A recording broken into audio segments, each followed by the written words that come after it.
SEI Security Equipment Inc. is proud to be a part of the Blair Bears. They continue to support the students, the athletes, and the Blair Community Schools by helping provide opportunities through activities, the scoreboards, and all of the broadcasts that can be found on bsdnlive.com. You can learn more about them at seisecurity.com. Great Plains Communications is proud to be a part of the Blair Bears. They continue to support the students, the athletes, and the Blair Community Schools by helping provide opportunities through activities, the scoreboards, and all of the broadcasts that can be found right here on bsdnlive.com. You can learn more about Great Plains Communications on their website, gpccom.com.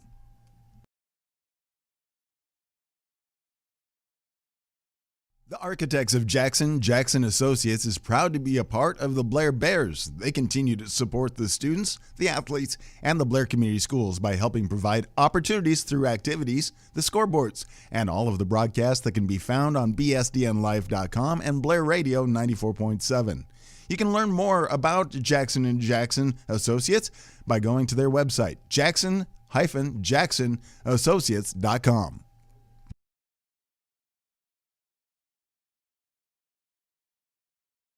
RVR Bank is proud to be a part of the Blair Bears. They continue to support the students, the athletes, and the Blair Community Schools by helping provide opportunities through activities, the scoreboard, and all the broadcasts can be found on bsdnlive.com and 94.7 FM Blair Radio. You can learn more about RVR Bank by going to their website, rvr.bank. Tax and Business Consultants is a proud sponsor and proud to be a part of the Blair Bears. They continue to support the students, the athletes, and the Blair Community Schools by helping provide opportunities through activities, the scoreboards, and all of the broadcasts that can be found right here on bsdnlive.com. You can learn more about Tax and Business Consultants on their website, taxandbusinessconsultants.com.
A 5'10 senior, number 13, Taryn French.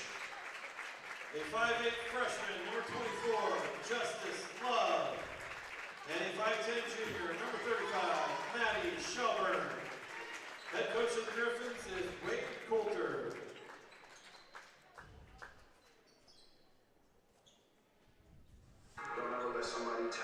Well, good evening, everybody, and welcome here to Blair High School for tonight's matchup, actually a doubleheader, girls and boys. We'll get the girls first, between the Blair Bears and the Griffins of Gretna East High School.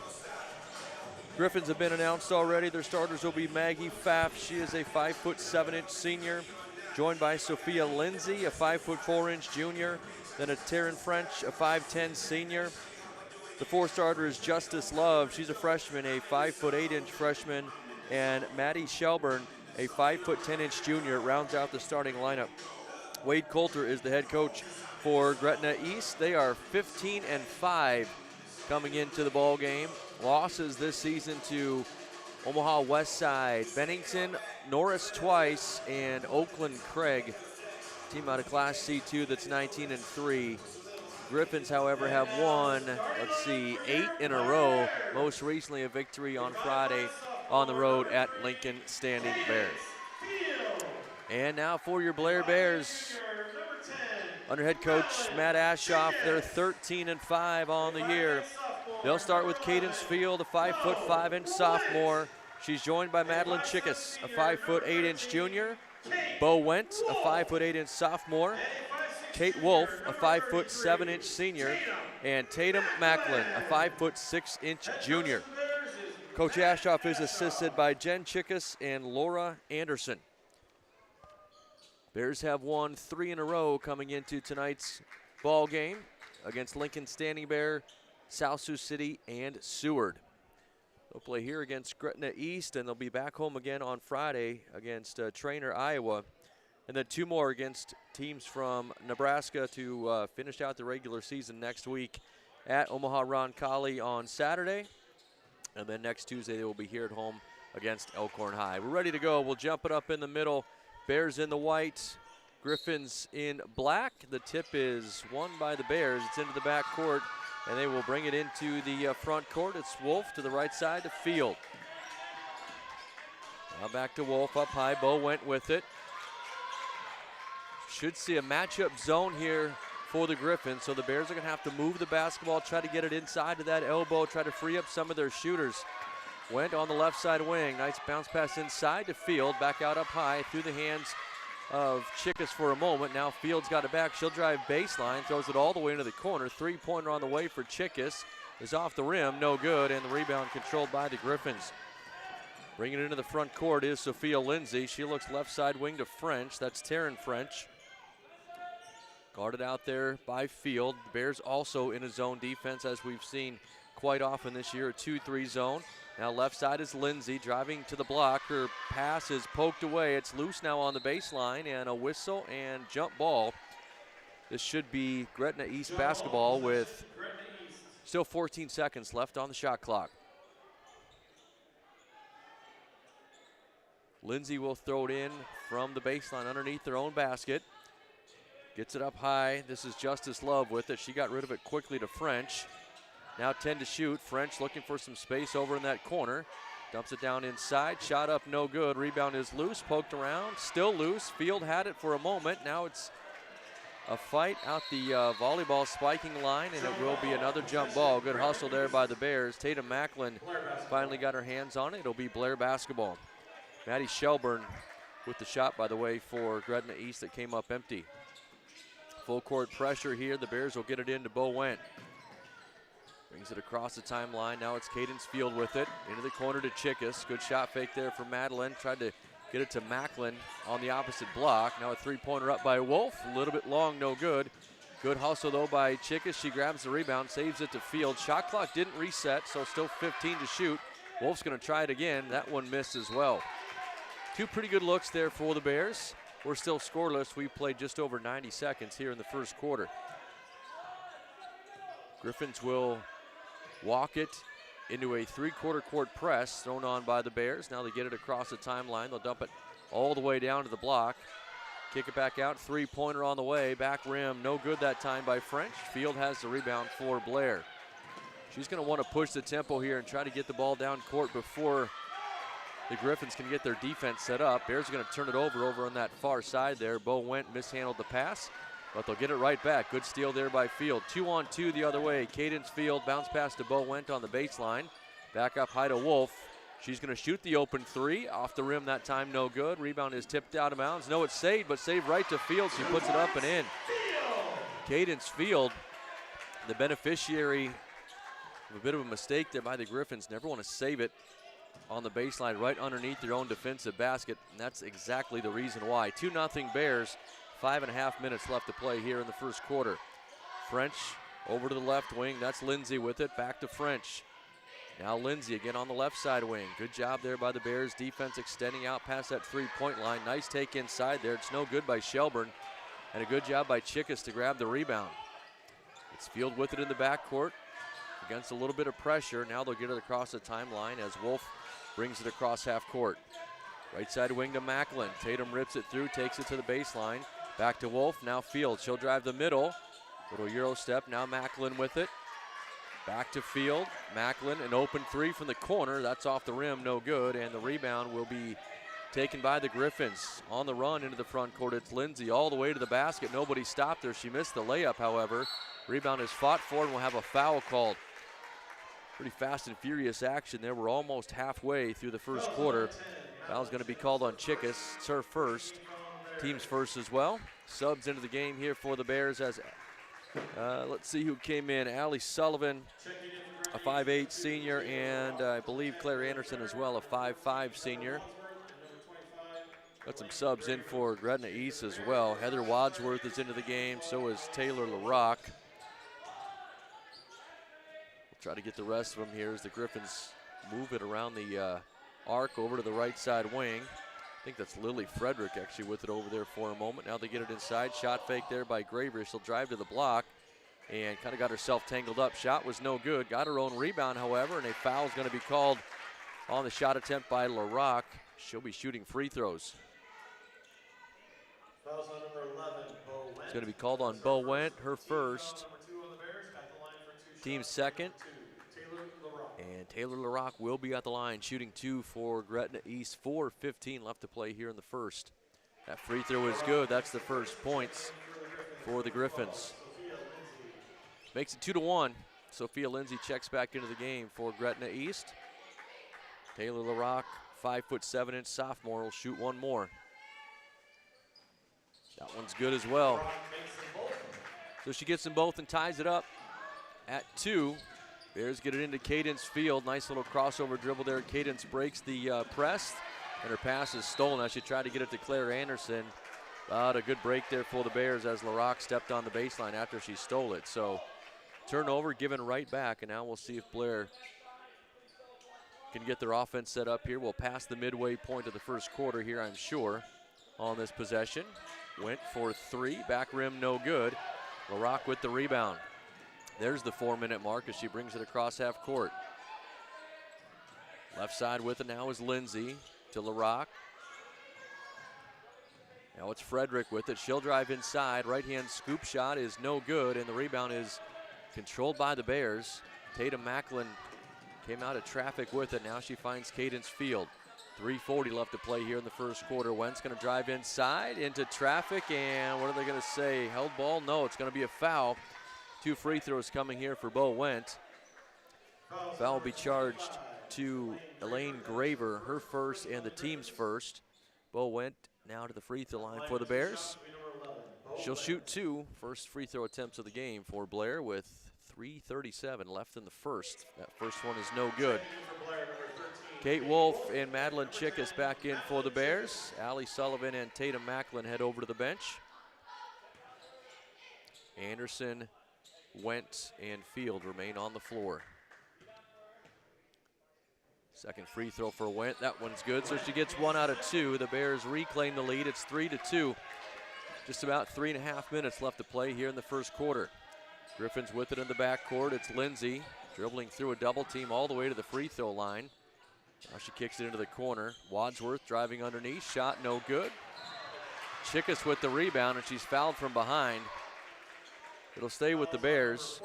Heather Wadsworth picks up the foul. Her first, team's second. Bunch of subs in for the Griffins. Maggie Pfaff checks back in. Taryn French also back in. And Maddie Shelburne back in as well.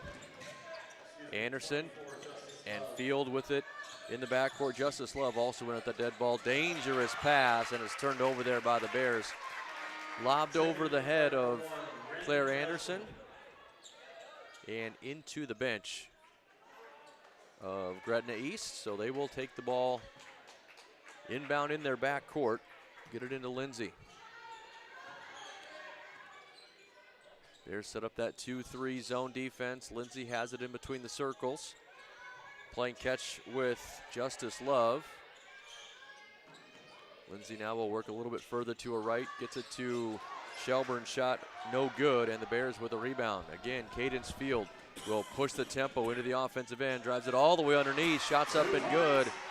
Cadence Field with 4 points here in the first quarter. Tough pass, good catch, shot no good. That was a dangerous look there. Good catch, though, by Maddie Shelburne. She's going to go to the free throw line.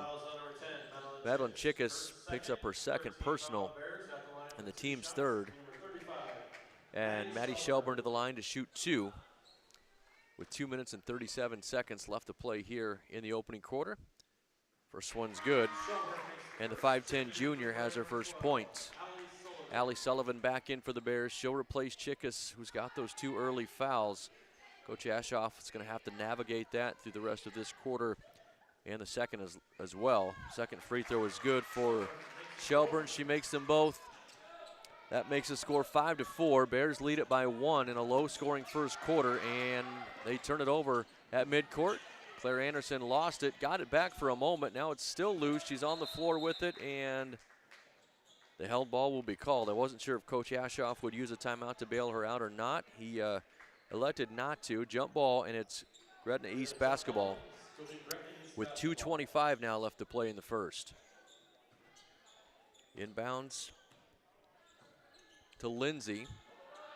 Right side wing to French. Now back here to the near side. That's Love with it. Down into the corner. They'll skip it far side to Lindsay. Good job by the Bears to close out on her. She'll drive down to the baseline. Ren Dresden, by the way, is into the game for the Bears. Came in at that last dead ball.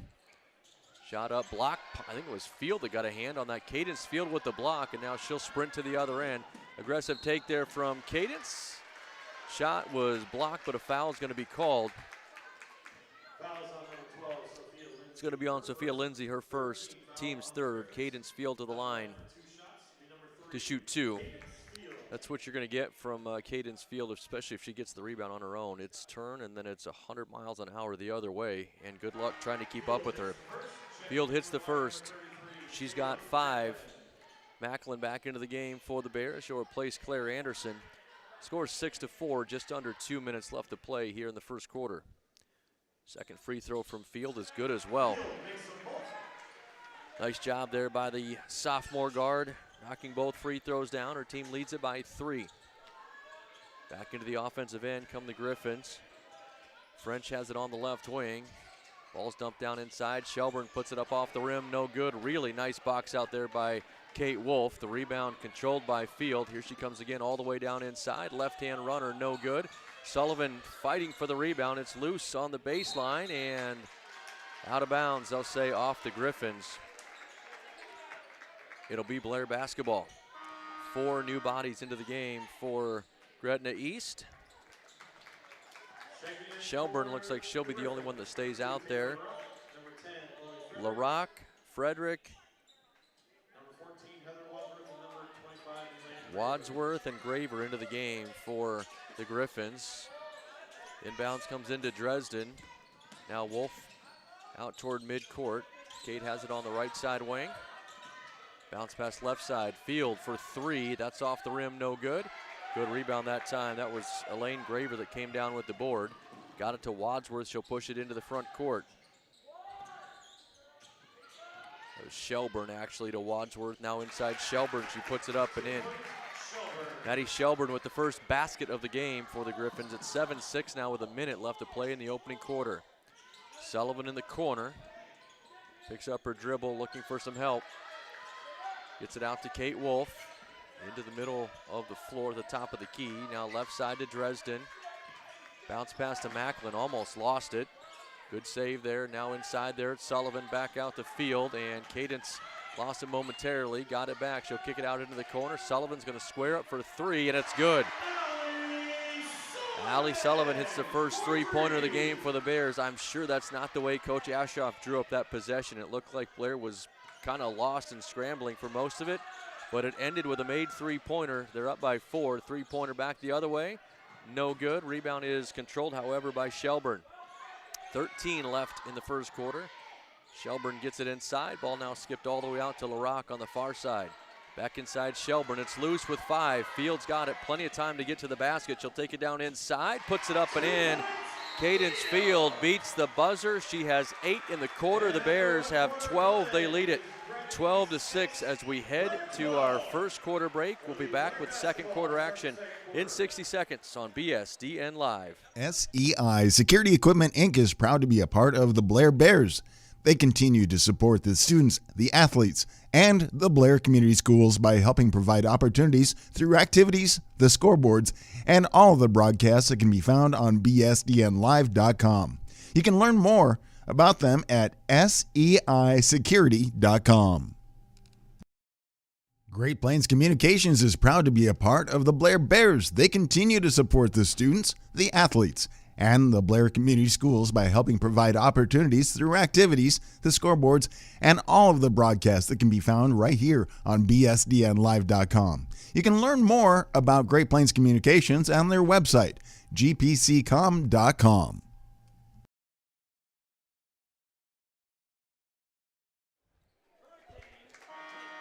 And welcome back here to Blair High School on BSDN Live. Ryan Abrahams and Kelly Johnson along with you. I haven't given him much time to talk, so I apologize. But it's been a really busy first quarter here. The Bears lead it 12-6 over Gretna East. And people are here to listen to you, man. Well, I don't know about that. They just want to watch the game, I think. Good first quarter for the Bears. Cadence Field leads the way. She's got 8 and the basketball as we start the second. Kate Wolf in between the circles. Now left side to Macklin. To Went, now back to Macklin. Tatum will shoot the 3. That's good. If the Bears can get that 3-point shot going against this zone, they're going to be really, really tough tonight. 15-6 now your score. It's a 9-point lead for Blair. Gretna East back to work. It's Justice Love down into the corner. Now she's got it back on the wing. Skips it far side. 3-pointer on the way for Lindsay. That's in and out, no good. And the rebound controlled by Cadence Field. 1-on-5 the other way. She hits the brakes. Bowent's going to shoot the 3 off the rim, no good. Sullivan with the rebound, but she had it blocked out of bounds. It'll stay with Blair. So Allie Sullivan starts the second quarter in place of Madeline Chickus. Remember, she's got 2 personal fouls. Cadence Field will throw it in. Kind of a tough spot here, deep in the corner, not on the baseline. Always a weird place to throw it in. But no pressure from Gretna East. She gets it into Macklin. Now it's Wolf with it in between the circles. Kate driving inside is pushed from behind. That's going to be on Taryn French. Her first and the team's first here in the second quarter. Tatum Macklin now will throw it in for the Bears over on the far side with a fresh 35. Now it's Went with it. Griffins have extended that defense a little bit here. See if the Bears can shoot them out of it. Went to the top of the key, and now it's Field deep in the corner. Good catch there. And Wentz pass inside is intercepted, taken away by Maddie Shelburne. 2-on-1 the other way, driving inside, shot no good. Bo Went with the rebound and a foul. She's pushed from behind by Shelburne. Good hustle there by Went after French missed the layup. Shelburne's first, team's second. Elaine Graver will check in for Taryn French. 3-quarter court pressure here from the Griffins. Let's see how the Bears handle it. Field in the backcourt with it. Now lobs it across the timeline to Went. Her pass is skipped far side, intercepted. Good hands there by Lindsay. Leaves it for Shelburne. Shelburne will bring it across the timeline, drives it down inside. It was knocked away there and saved. Good hands by Kate Wolf, and now Wolf lost it on the baseline, but it was knocked out of bounds, and I think last touched by Gretna East. 6:24 still left to play in the first half. Bears defense has looked good. It's 15-6. They haven't allowed Gretna East too much freedom there offensively. Now Wentz got it down inside on the baseline, kicks it back out to Field. Still 20 on the shot clock, plenty of time if the Bears want to reset. Wolf out toward midcourt, back to Field. She will shoot the 3, that's good. Cadence Field is into double figures. She has got 11. 18-6, Bears lead it by 12. 2 minutes gone here in the second quarter. Shelburne with it inside. She'll kick it out to Love. Her 3 is long. That's no good. The Rebound is controlled by the Griffins. Saved, but then taken away by Field. Knocked it all the way into the backcourt, and it's Cadence, 1-on-none the other way, lays it up and in. Gotta imagine Gretna East is gonna call a timeout here pretty soon. It's 20-6. Field now with 13. Driving down inside with it is Graver. She kicks it back out up high. Lost it momentarily. Now Lindsay's got it. Her runner, no good. Field with the rebound. This time Cadence lets a little bit of the traffic clear. Finds Bo Went. Went now back to Field at the top of the key. Left wing to Went. Now in the corner, Wolf for three. That's off the back rim, no good. Rebound will be tipped out of bounds. Last touched by Gretna East. Well, now they're going to change their mind. I actually thought Tatum Macklin tipped it out of bounds. So they say last touch by Blair. It'll be Gretna East basketball. 5:02 left to play in the first half. It's 20-6. And we've got 4 new bodies in again for the Griffins. In for the Bears, Ren Dresden checked in. So did Claire Anderson. And also for the first time, Evie Brook, a 5'11 freshman, in there in the middle. Coach Ashoff trying to navigate the foul trouble for Madeline Chickus. Up high with it is Lindsay. Now left side to Frederick. She'll drive inside. Floater is no good. Rebound is tipped and controlled by Anderson. That's one thing the Bears have done a really, really nice job of so far here in this first half. We're going to get a blocking foul in the backcourt. No offensive rebounds up to this point.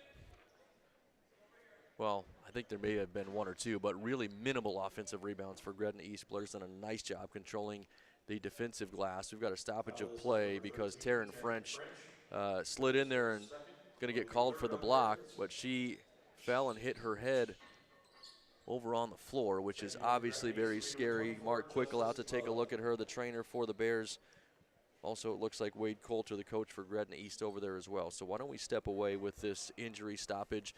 We'll be back. 4:38 left in the first half. Bears up 20-6 on BSDN Live.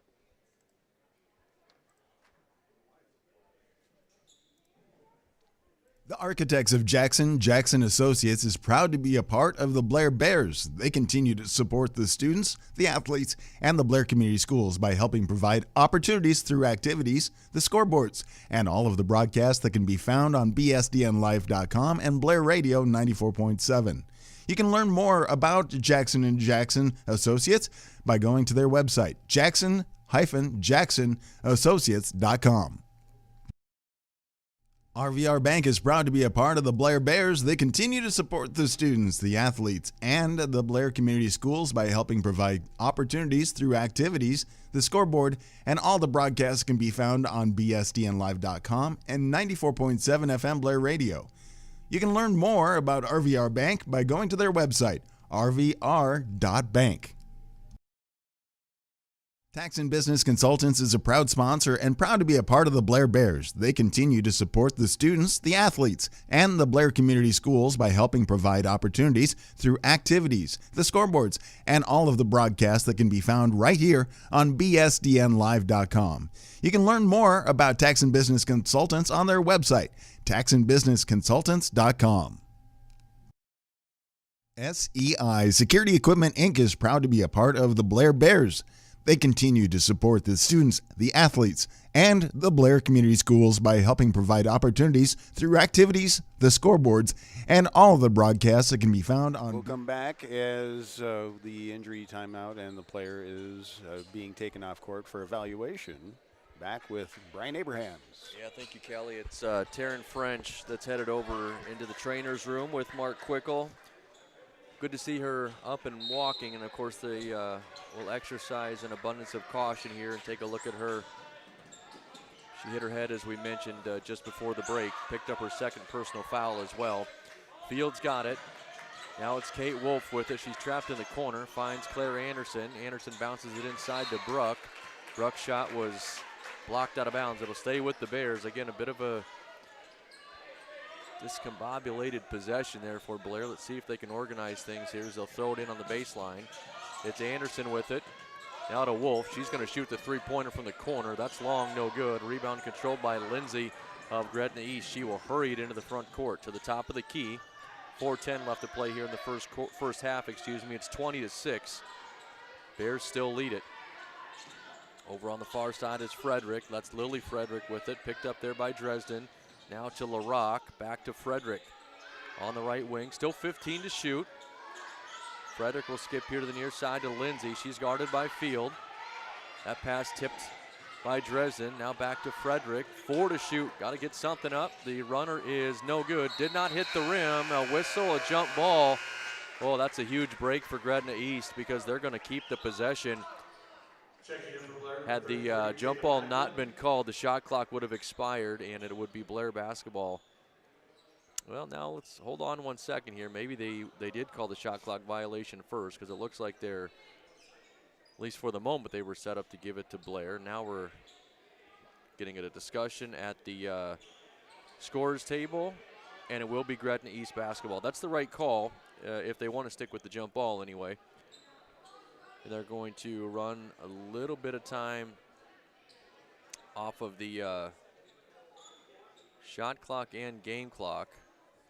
Wonder if perhaps it didn't get started that may right away on time there, Kelly. It may not have.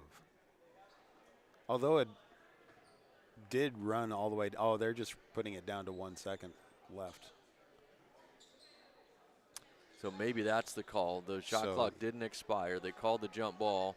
Right. They're going to put a 1 second. Okay, I've got you now. So 3:41 on the game clock, 1 second on the shot clock here for Gretna East. So they will throw it in and just heave it to the basket. Bears need to be ready to box out. Lindsay will throw it in. She bounces it in and it's taken away. Good hands there by Bruck. A buzzer, but that was for the shot clock, and the Bears already had the basketball. So we play on. 3.5 minutes left in the opening half. Anderson to Dresden on the right wing. Dresden is double teamed, dribbled it off of the foot of one of the Griffin defenders. Wonder how long Coach Ashoff will try to get by with Bo Wendt and Kate Wolf over there on the bench. Cadence Field drives inside. Knight's bounce pass to Bruck. Her shot is blocked, but a whistle and a foul. That's going to send Evie Bruck, the 5'11 freshman, to the free throw line. Foul is called on Justice Love, her first, team's fourth. Evie Bruck at the line, shooting 2 with 3:16 left to play in the first half. First one off the back rim, no good. And right on cue, subs back into the game, it's Bo Wendt and also Avery Drew for the first time, 5'7 freshman. Wholesale subs back in for the Griffins as well. One more free throw for Bruck. That one is no good. So she misses them both. Score still 20-6. Shelburne hurries it across the timeline. Left side to Love. Now LaRock with it. Now Justice Love on the left wing. Bounces it to the high post. That's Graver driving down inside.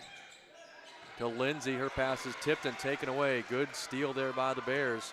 Actually, that was Pfaff that turned it over. Now Bo Wendt driving inside with it for Blair. She's going to put it up and in. 2 points, Bo Wendt created a little bit of separation. Her first basket of the game makes it 22-6. Gretna East has not scored here in this second quarter. It's 2:35 left in the half. Love with it on the left wing. Now right side to LaRock.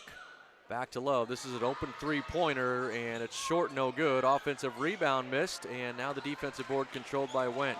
That's the best putback opportunity that the Griffins have had here in this game. Now Macklin's got it. Tatum's going to drive down inside, finds Bruck. She'll kick it out. Avery Drew thought about the three. Bo Wendt will shoot the three. That's up and off the rim, no good. Shelburne has the rebound. 3-on-3 the other way. She'll drive it all the way to the basket. Shot's good and a foul. 2 points. Maddie Shelburne count the bucket. Fouls on number 11, Bo Wendt with the foul. It's her second. It's the first for Blair here in the second quarter. Shelburne will try to complete the three-point play. Sophia Lindsay checks back in. Cadence Field back in as well for the Bears, and I think Allie Sullivan came in too. 2:02 left to play in the first half. Maddie Shelburne with the free throw attempt. It's up and good. So she's got the 3 here in the quarter to go along with her 4 in the first quarter. She's got 7 now in the first half. 22-9, the Bears in front. Field almost turned it over. Now she'll drive all the way down inside. Picks up her dribble in the corner. Finds Macklin, now back to Field. Cadence back to Tatum Macklin. Now Avery Drew with it to Macklin. Now Field squares up the 3-pointer. That is good. Cadence Field has 7 in the quarter and 15 now in the ball game. Excuse me, she's got 16 in the ball game. She's got 8 in this quarter. Minute 30, actually under a minute 30 left to play in the first half. Bears up 25-9.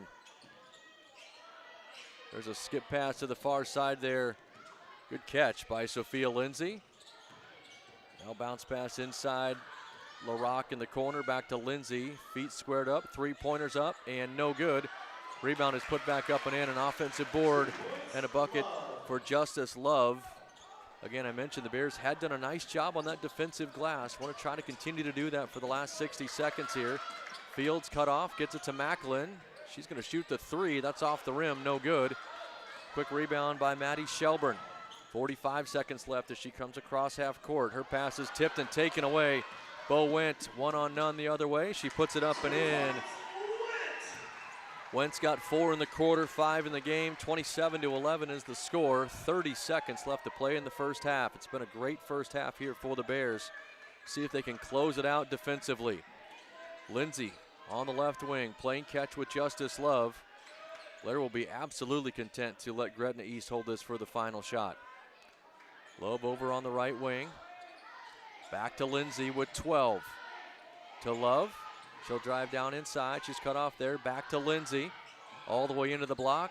Bounce pass is loose. Taken away by the Bears. 2 seconds left. Cadence Field's going to have to throw it up from half court. She does. Oh, she hits the front rim. Almost got it. Would have counted. Good first half throw for the Bears. They lead at 27-11. A 16-point lead.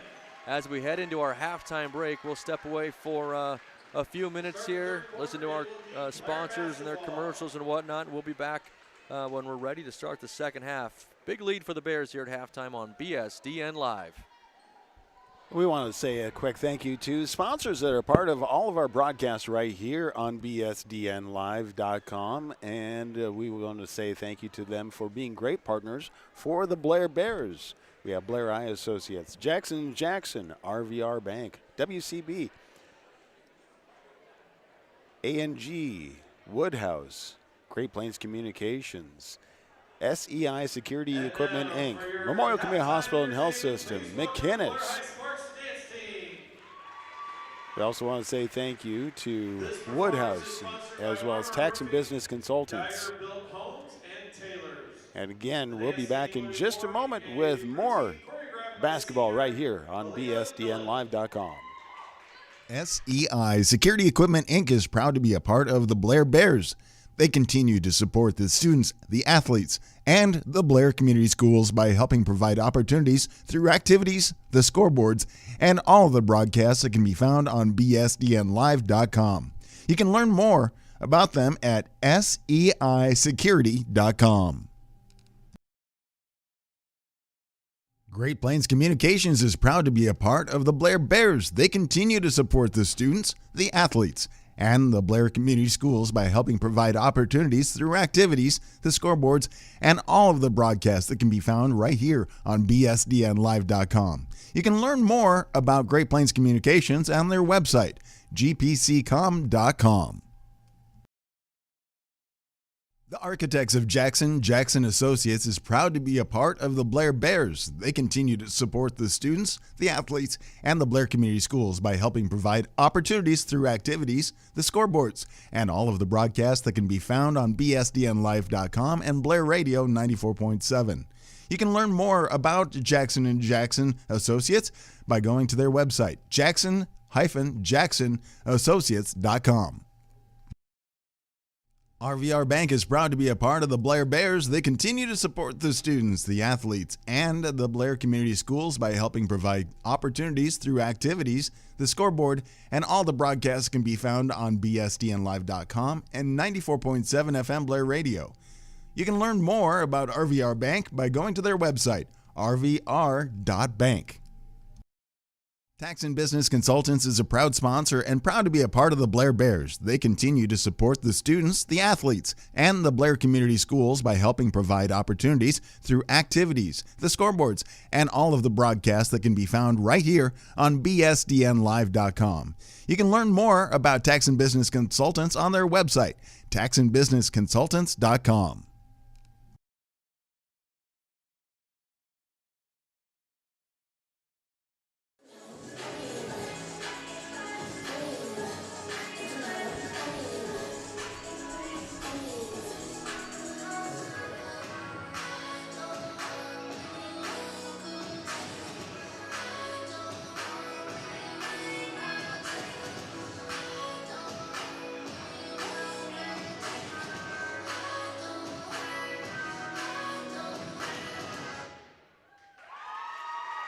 Dance team there for you. Unfortunately, we can't play all of the music for copyright reasons, but wanted to be able to give you a little bit flavor of that. So we're at halftime. The Blair Bears, the Lady Bears, doing fairly well. And actually, they're having a really good season overall, aren't they? Yeah, they really are. Tonight it's been, well, they've done a really good job defensively, 27-11, and only giving up 11 to a Gretna East team that's only lost 5 times this year, and against each team that beat them has a really, really good record. So this is not an easy opponent for Blair tonight, but they've done a nice job, and I've talked about it a couple of times. They've forced Gretna East into shots that Blair wants them to shoot, and have done, for the most part, a really, really good job on the defensive glass. Seems like maybe that was a point of emphasis for Coach Ashoff and his coaching staff this week, but it's worked. And then offensively, offensively, it's been kind of a not as clean as you would probably imagine normally, but they've been able to kind of pull it out, the rabbit out of the hat on that. Yeah, there definitely have been some possessions where you're just sort of wondering, where is this going to end up? And then it ends up in an open three-pointer or sometimes even a layup. Somebody gets loose and gets behind the defense. So, but Cadence Field has done a nice job. She's played really well the last several games here, but she's got 16 already so far in the first half. It kind of set the tone for her team, both on the defensive end and the offensive end. We saw several times where she was the player that got the rebound or got the initial outlet pass after the rebound, and she just sprinting down the floor was ahead of 3 or 4 different Gretna East defenders, and has actually a point you could hear the coaching staff for Gretna East imploring their defense to get back when Field has the ball. Turn around and sprint and get back, because it's so key for Blair to get the ball into the offensive end before Gretna East gets their defense set up. They're so much more dangerous. But when Gretna East has been able to set up their defense, like you talked about, Kelly, the possessions haven't been as pretty for Blair. They've gotten points, but they're harder to come by. So the more that Blair can force missed baskets on the defensive end that turn into like runouts, 3-on-2, 2-on-1, sometimes 4-on-3 the other way, it's advantage Blair. Well, and with that, there was a lot of points off of that one versus none scenario. They just the breakaways, but we'll probably see a little bit of change in that from the Gretna side, the Gretna East side, as we get into the second half. Probably have a few more players kind of hang back and prepare for those things. Yeah, I think that's probably a really good assumption on your side. I have to imagine it's a very spirited conversation in the Gretna East locker room, because this doesn't seem like the kind of adversity that they were ready to play against here, and you could almost sense that in the speech from the coaching staff in between the first and second quarter, where we're situated here in the gym. You can hear everything, and it was a lot of, this is exactly what I told you, ladies, was going to happen. If you're not here and you don't want to come play hard, we're going to get beat. It was sort of the tenor of the conversation. And so far, Blair has been the more aggressive team. You know, they've done a nice job, even defensively in their 2-3 zone. They're extending it out to the perimeter. They're not giving up a lot of open looks. Gretna East has got it inside, into the paint, into the block. They just haven't made the initial shot, and Blair, as I said earlier, has done a good job not giving up second and third chance opportunities. Now, kind of the nice thing to see is, even though it's been aggressive play, it's actually been a fairly clean, low fouls. That's right. Yeah, I mean, really nobody. Madeline Chickas had the 2 early fouls for Blair. She sat for the entire second quarter, so she'll start the third with 2 fouls. Bo Wendt has 2 as well. But for Gretna East, only one player, and it's Taryn French with 2. I'm not sure we'll see her in the second half. She's the player that went down with the injury. So you're right. There hasn't been a lot of whistles, only a couple of jump balls. It was a pretty clean played first half, and if Blair can duplicate that on both ends in the second half, it would be a really, really nice win for the Bears. So as we head into the next couple of weeks, we're rapidly approaching sub-districts, districts, state.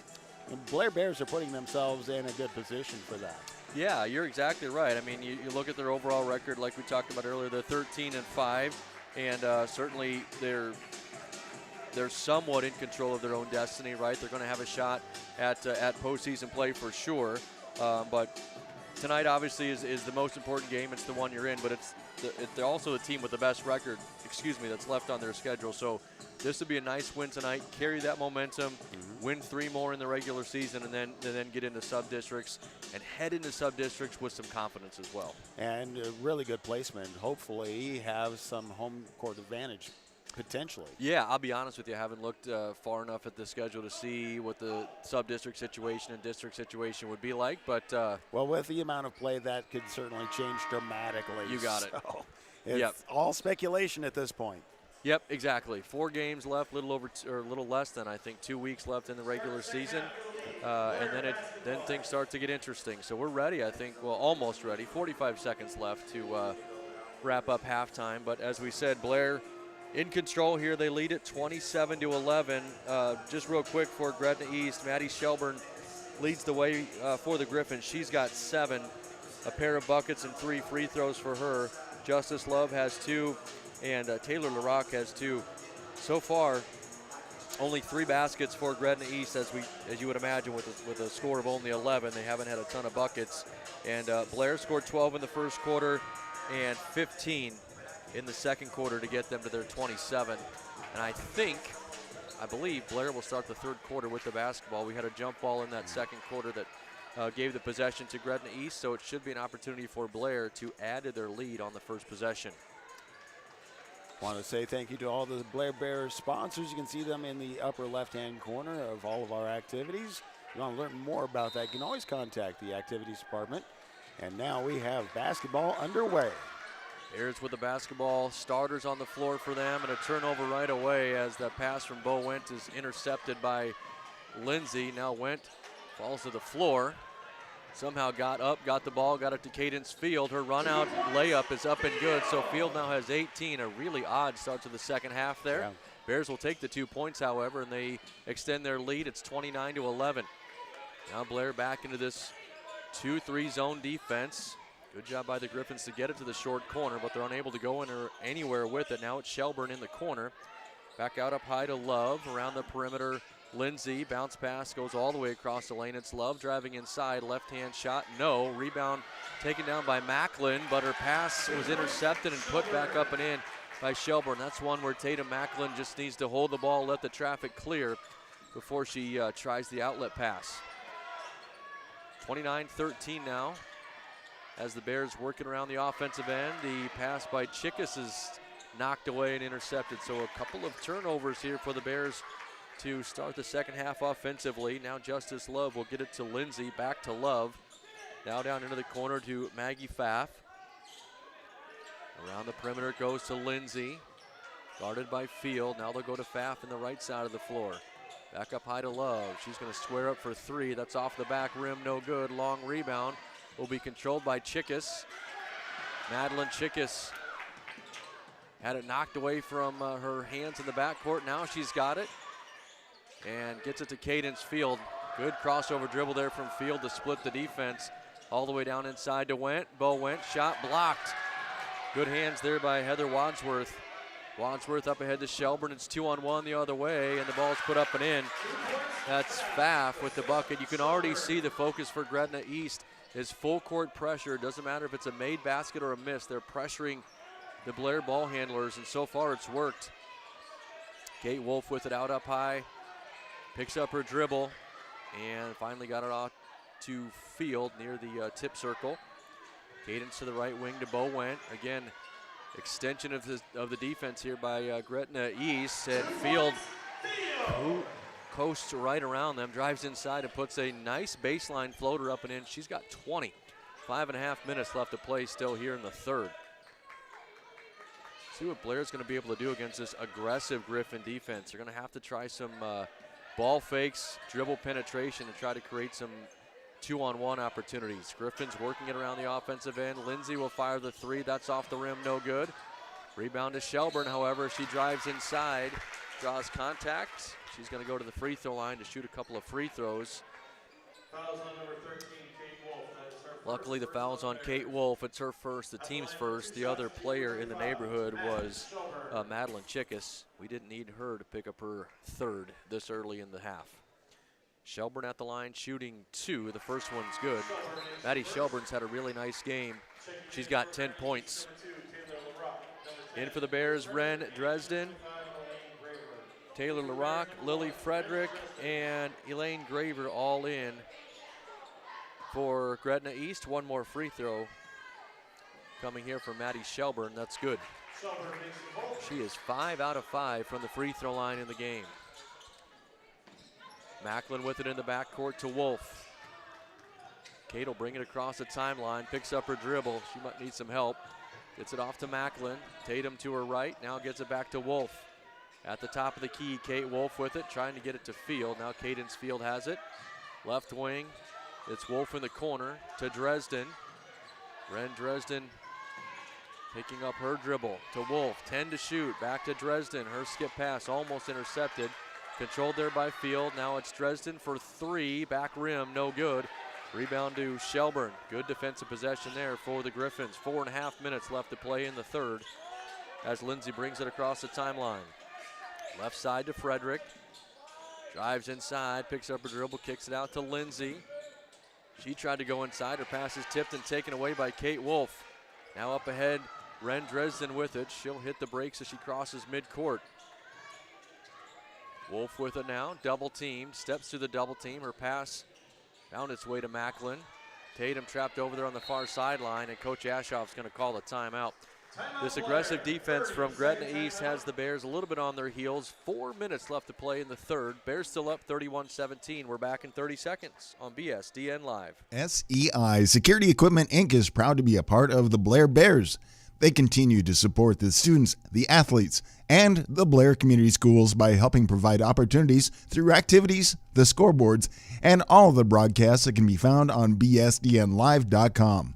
You can learn more about them at seisecurity.com.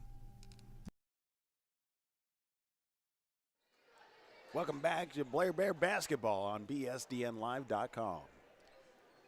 4 minutes left to play in the third quarter. It's 31-17. Gretna East has outscored Blair so far here in this third quarter, but just by a score of 6-4. So they've chipped away at that halftime deficit only a little bit, but they have played much more aggressive on the defensive end. Blair hasn't been able to get into the offensive flow. They'll take it out of the timeout. Pass inside to Sullivan. Now Dresden with it. Bears scrambling a little bit. It's Kate Wolf with 6 to shoot. Now 3 to shoot. Cadence Field has it, and the Bears aren't going to get a shot up. Shot clock violation there. Good defense again by Gretna East. And again, the Bears just a little bit out of sorts here against this pressure defense. Need to continue to hold their own here on their defensive end as well. Love, left side to Frederick. Now inside a floater. That's partially tipped. That's out of bounds off of Blair, I think. Nope, there we. Official on the baseline didn't see it. The one over here on the near side did. I think there was, might have been Sullivan that blocked the shot. Either way, it's off the Bears. That'll be a baseline inbound coming here for Gretna East. Maddie Shelburne will check back in for the Griffins, and so will Sophia Lindsay. From underneath their own basket, 20 seconds on the shot clock.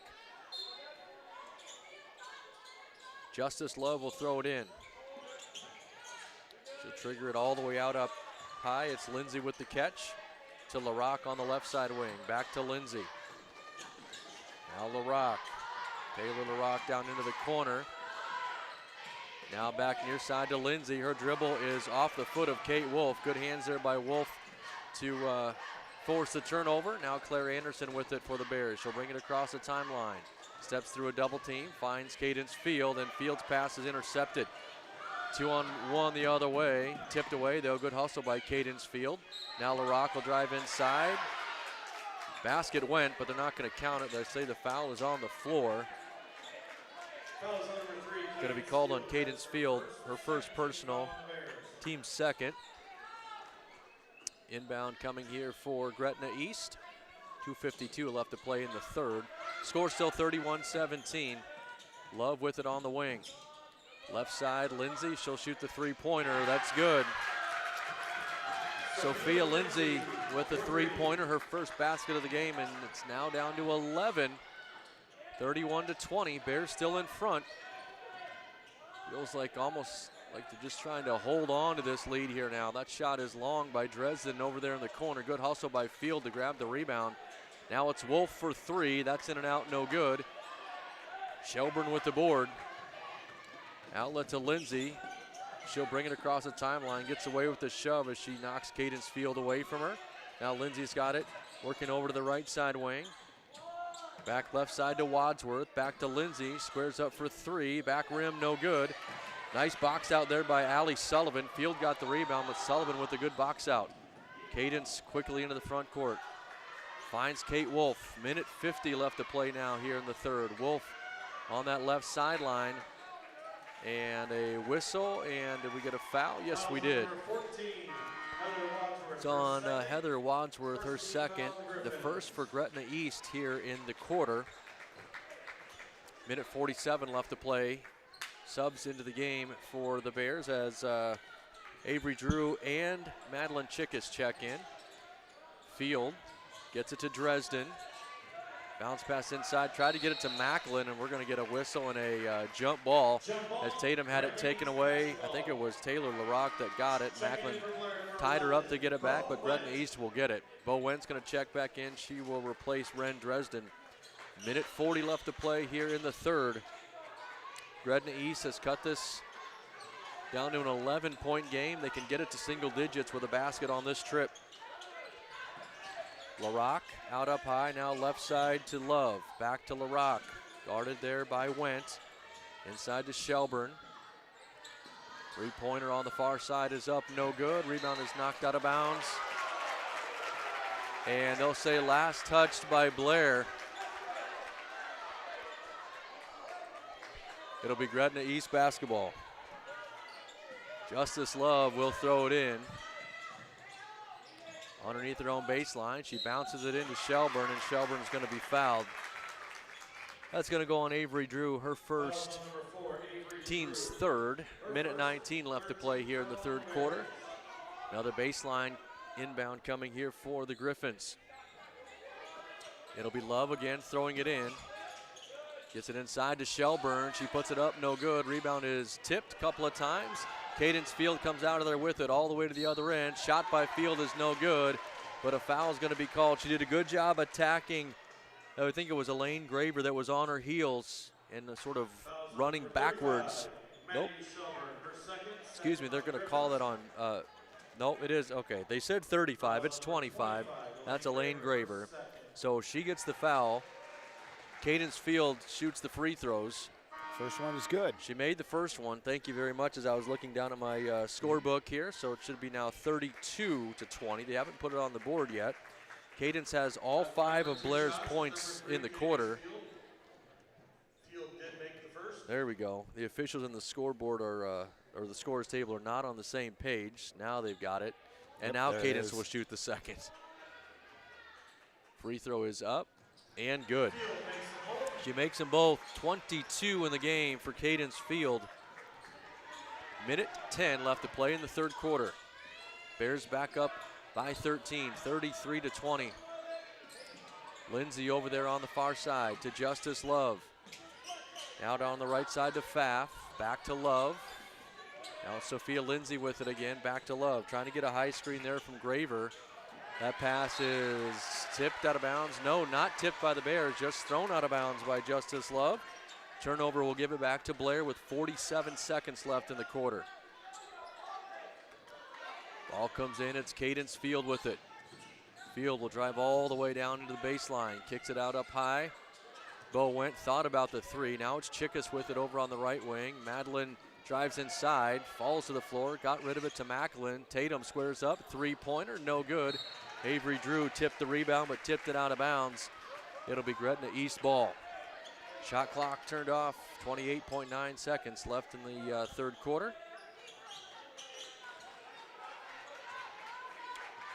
Sophia Lindsay walks it up to half court. Bo went and Cadence Field at the top of this 2-3 zone defense. Pfaff with 15. Back out to Lindsay near the tip circle. She'll get a high screen here and try to work with it. Lindsay picks up her dribble, finds Pfaff on the wing. That three-pointer's up, no good. Rebound taken down by Lindsay, puts it back up off the rim. That's no good. And nice job by Avery Drew to secure the board and just hold on to it. It's 33-20. Bears by 13 as we head to the fourth quarter.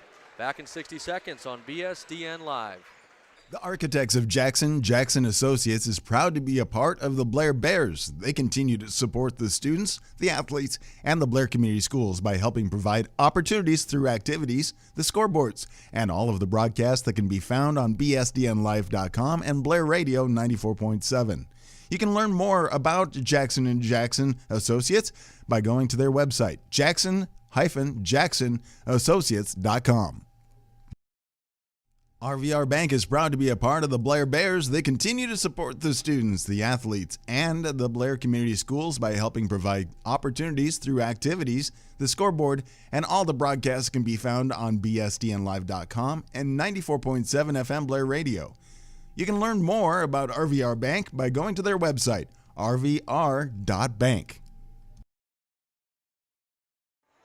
Welcome back to Blair Gymnasium as the Blair Bears take on Gretna East. The Lady Bears leading 33-20 going into the fourth period. And it will be Blair basketball to start the fourth. Gretna East outscored Blair 9-6, low-scoring third quarter for both clubs, but the Griffins did get the better of them. Going to be a very, very important, I think, 2 minutes to start this fourth quarter. You got to imagine Gretna East is going to come out and apply even greater pressure than what Blair saw. We'll see how the Bears are able to handle it. If they can get a couple of buckets here, it certainly will help. Wolf with it at the top of the key. To the left side to Field, and Cadence is going to be fouled. They're going to call the hand check as she drove around Justice Love. It's her first for the Griffins here in the quarter. I think we're going to see more of that now as we get into the fourth period. Yeah, that'll benefit the Bears if the officials decide to ratchet up the calls on the contact. Macklin for three, that's off the back rim, no good. Also, Blair can do themselves a favor by using 20-25 seconds of the shot clock here on every possession. Gretna East now going to work in the offensive end. Sophia Lindsay to the high post. They finally got it in there. Jumper is up and good by Elaine Graver. Her first two of the game. That's where you want to get it against the zone, is right into the middle. Graver did a nice job. Now Cadence Field the other way. A little show and go on the left-hand layup. Cadence now with 24 in the game. So she puts the Bears back up by 13. 1 minute gone here in the quarter. Graver kicks it out on the wing to Love. Over here on the right side, right in front of her coach. Now far side, Lindsay for three. That's good. Sophia Lindsay with her second three-point basket of the game. This is now a 10-point contest, 35-25. Field brings it across the timeline, kicks it out on the wing to Bo Went. Now far side to Chickus. Madeline in that right corner, gets it to Went. Her pass tipped, but it makes its way to Field. Now underneath to Macklin. Her pass to Chickus, a little bit low. Good hands there by Madeline to collect it. 10 to shoot, Field to shoot the three. That's off the back rim, no good. Rebound controlled by Graver. Again, Gretna East can get it to single digits with a basket here on this possession. 6:15 left. Lindsay to the left side, that's Love. Back to Lindsay. Now they'll bounce it inside to Shelburne, kicks it back out. Love's gonna square up for three. That's off the rim, no good. Rebound stays with Gretna East. Now Shelburne will shoot the three. That's no good. Love with the rebound. The putback is good, and she's fouled. So Justice Love will get the bucket. Cadence Field gets the foul. It's her second, team's first. Justice Love at the line to try to complete the three-point play. Heather Wadsworth and Taylor LaRock will check in. It's an 8-point game right now. Love can make it a 7-point contest. Hasn't been this close since the first quarter. Or the start of the second anyway. That free throw is no good. Rebound is tipped and put back up and in by LaRock. Offensive rebound, and now it's a 6-point game. 35-29. Field back into the front court for the Bears. She finds Macklin. Now back to Field.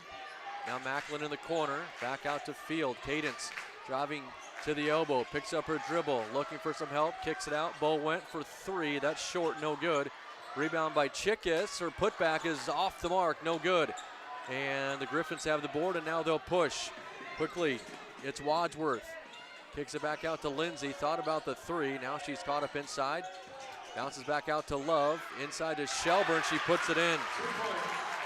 Maddie Shelburne gets a bucket. Bears almost turned it over in the backcourt. Matt Ashoff's going to call a timeout. It is 35-31. Lead for Blair that was once at 16 has been cut down to 4 with 5:04 left. And this is Kelly, this is just a whole brand new ball game now. Yeah, it is. When the question I had earlier, when the second half came in, the Elkhorn East, they just came out. The Griffins were coming out with a lot of fire after the halftime. Obviously, a big conversation happened there. So my question was, were they able to keep that up? Towards the end of the third quarter, they kind of backed off, and the Bears were able to take on again. But coming back into the fourth quarter, the Griffins just coming straight at them and attacking and doing it fairly clean. Yeah, and that's really the right thing to say there, because they haven't got in any kind of foul trouble.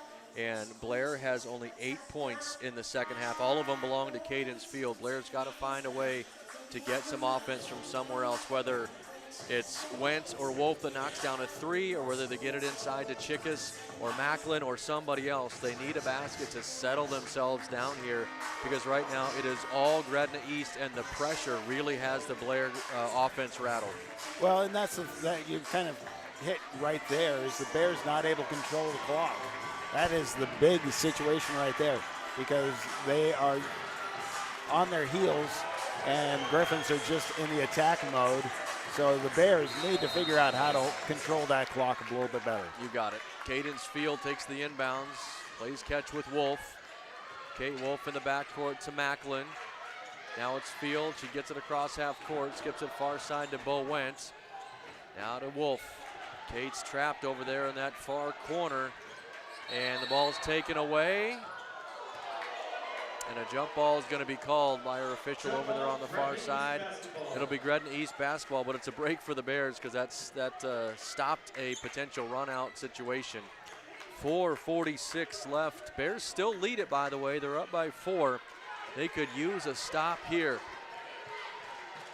Into the front court with it comes Frederick. She has it on the right wing. To Love. Now LaRock with it. Finds Shelburne. She'll drive down inside. Her shot is a wild one. It's no good. And good rebound controlled. Allie Sullivan got it. 2-on-1 the other way. Inside is Wentz. She lost it on the way up. No good. Back the other way come the Griffins. LaRock in the corner. Finds Shelburne. Puts it up and in. That's actually Heather Wadsworth, not Shelburne. Wadsworth with the bucket. It's now a 2-point game. 35-33. Cadence Field to Bo Wentz. Wentz bounce pass inside to Sullivan, and she puts it in. A huge basket for the Bears, and they can now breathe. They've extended their lead back to 4, but if nothing else, they stop the scoring run. That's their first points in quite some time here in this fourth quarter. 37-33, 3:45 left. Three-pointer on the way for Love. That's good. Justice Love hits the three, her first of the game. 1-point lead for Blair now, 37-36. Cadence Field across half court. Now it's Wolf with it. A lot of contact over there. Macklin had it knocked into the backcourt. It'll stay with the Bears. You can start to feel the intensity from the crowd as well as the Griffin defenders get up into the Blair ball handlers. The crowd is begging for a foul. 3:23 left. It's a 1-point game. Blair leads it 37-36. 20 on the shot clock as they get it into field. Cadence picks up her dribble and finds Bo Wendt. Wendt gets it inside. Can't get the basket to go, but they will get a foul called. She'll get free throws. The foul is on Shelburne, her second and the team's second. Big free throws coming here for Bo Wendt as she heads to the line. She hasn't scored here in the second half. She's got 5 in the game. First one is good. Avery Drew in for the Bears. She'll replace Tatum Macklin. Blair leads it by 2, 38-36. This is where you find that the foul line is key. You have to hit every single one of them. Everything down the stretch. Wendt gets them both. And Madeline Chickus is in. Allie Sullivan comes out. 3:12 left. 3-point lead for the Bears, 39-36. Griffins have fought their way right back into this game. Haven't quite got even yet. They've had it to as little as 1. Lindsay and Love playing catch with it out up high. Sophia Lindsay's hit a couple of big threes. Love's going to shoot the 3. That's off the rim, no good. Rebound controlled by the Griffins. It's Lindsay. She puts it up and in. Lindsay with the rebound, but it was Shelburne with the offensive rebound. That's the one thing the Bears did such a good job in the first half, was controlling that defensive glass. Gave up a big offensive board there. Now Wentz got it on the left wing. To Wolf, back to Wentz. She'll put it on the deck. That's going to be an offensive foul. That's a good call. Bo Wendt is called for the push-off. Her third, team second. And now with a 2-point basket on this trip, Gretna East could take the lead. It's 39-38. Bears by 1. Boy, what a fantastic game this has turned out to be. Under 2.5 minutes left. And a timeout will be taken by Wade Coulter of Gretna East with 2:21 left. This will be, let's see if he wanted a full or a 30. His team's down 1, 39-38. It's a full timeout, so we'll step away for 30 seconds. We'll be back on BSDN Live. SEI Security Equipment Inc. is proud to be a part of the Blair Bears. They continue to support the students, the athletes, and the Blair Community Schools by helping provide opportunities through activities, the scoreboards, and all of the broadcasts that can be found on bsdnlive.com. You can learn more about them at seisecurity.com. Great Plains Communications is proud to be a part of the Blair Bears. They continue to support the students, the athletes, and the Blair Community Schools by helping provide opportunities through activities, the scoreboards, and all of the broadcasts that can be found right here on bsdnlive.com. You can learn more about Great Plains Communications on their website, gpccom.com. 2:21 left of the game as the Lady Bears taking on the Lady Griffins, and what a battle we have towards the end of the game. Yeah, it's been really a tale of 2 halves here. Blair led this by 16 at halftime. Gretna East now down by 1 with a chance to take the lead on this possession. 39-38 your score. And it'll be Justice Love throwing it in over on the far sideline. Same 5 on the floor, it looks like, for the Bears coming out of that timeout. So starters with Avery Drew in place of Tatum Macklin on the floor for Blair. Bears, of course, stay in that 2-3 zone defense. Sophia Lindsay up high to Love. Now to the high post, it's Shelburne. Spins into the free throw lane, kicks it out, a wide open 3 for Lindsay, and she knocks it down. Her third 3 of the second half. She's got 11, and the Griffins have the lead. 41-39. Dangerous forward pass on that one. Just got tapped out by the Griffins. Quick sub to the table there as Taylor LaRock will check in. And looks like she'll replace Elaine Graver. Under 2 minutes now. 41-39. Coach Ashoff has 3 timeouts left. The Griffins have 4. That passes down into the corner to Kate Wolf. Back up high to Field. Cadence Field finds Chickus. Madeline Chickus to the free throw line. Back to Field in the corner to Wolf. She'll shoot the three. That's off the rim, no good. Field, however, grabs the rebound, and she's pushed from behind. Foul's going to be on Shelburne. It's her third. It's the team's third, so not a free throw situation yet. And it will be a sideline inbound for the Bears. Fresh 35 on the clock. The shot clock, I should say. Minute 35 on the game clock. Chickus on the right wing. Inside to Drew. She was open for a moment. Kicked it back out to Chickus. Now back out to Wolf. An open three. In and out, no good. Rebound is tipped. Good tip by Chickus. Bo Went has it. Minute 17 left. Chickus will shoot the three. That's off the mark, no good. And the board for the Griffins, and they will slow it down now with a minute 10 left, and they're up by 2. Bears can play this out. They don't have to foul, but they need to hope for a miss and secure a defensive rebound. Shelburne, free throw line, jumper, no good. Field with the rebound. She's going to try to run it out. They're going to get a foul in the backcourt, and that's probably a good move there by the Griffins because that was going to turn into a run-out situation that we saw in the first half, Kelly. Justice Love gets the foul. It's her third. Team's fourth, so still not a shooting situation. Right, that was the perfect time to foul when you have the room to be able to do it. 53.8 seconds left. A bunch of subs in for the Griffins defensively. Tatum Macklin checks in for the Bears. She came in for Avery Drew, so it's the starters out there now for Blair. 50 seconds left. Bears down by 2. Chickus had it knocked away and stolen, and now the Bears are going to have to foul. Well, technically they don't have to yet. 10 seconds between the shot clock and the game clock. They're down 2. They can play this out if they want, and there's the foul given. Cadence Field hustles over and tries to knock it away from Lily Frederick. Field picks up her third. It's the team's third, so Blair still has to foul 2 more times to get into the bonus. Gretna East going to call a timeout first. We don't have to go anywhere, Kelly. Nope. We can keep it here. 41-39, Bears down by 2. Gretna East has really made a good comeback here in the second half. Now if you're Blair, it's aggressive defense to try and get a steal, and if you don't get a steal, you foul right away.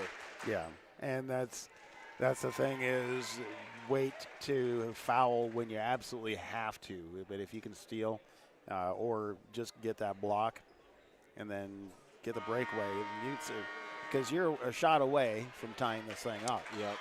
I'm looking, though, they have 26 seconds left on the shot clock, so I'm trying to figure out if they called that a foul on Field, which I thought they did, which should put a fresh 35 on the shot clock. Which would only put a second of between difference. Exactly. You're right, because right now it's a 10-second differential, so maybe I missed something there. It'll be an inbound for the Griffins on the far side. They get it in to Lindsay. She's guarded by Cadence Field. Now Shelburne with it. Almost taken away by Went out at midcourt, and now there's the whistle and the foul. They'll turn the shot clock off, but Blair still needs to foul one more time. And Bo Went picks up her fourth, so she can't be the player that commits the foul. Well, I must have missed it because they said that's only the third team foul, so that must not have been a foul on Field over there. That's why the shot clock didn't reset to 35. Blair still needs to foul 2 more times. Macklin defending the inbound. They get it in. Bears need to foul. 25 seconds left. There they are over on the far sideline. Is it Field or Macklin? Let's see who the guilty party is. It's on Tatum Macklin. That's all right. That's only her first. Team's fourth, and now the next one will put Gretna East at the free throw line. Quickly into the game, it's Heather Wadsworth. She'll check in for Elaine Graver. So if you're Blair, you try to get a steal. If you don't, you foul right away. Ball in to Lindsay. Now back out to Shelburne. Shelburne down into the corner. That's Love, and they'll foul her. Not a bad foul. Justice Love is 0 for 1 from the free throw line in the game. I think it was Chickus who picked up the foul. No, it was not. It was on Kate Wolf, her second. Team's fifth, Justice Love will head to the line to shoot 2 with 15 seconds left. Her team leads it by 2. Blair needs at best, a 1 for 2 trip here, but Coach Ashoff's going to call a timeout first.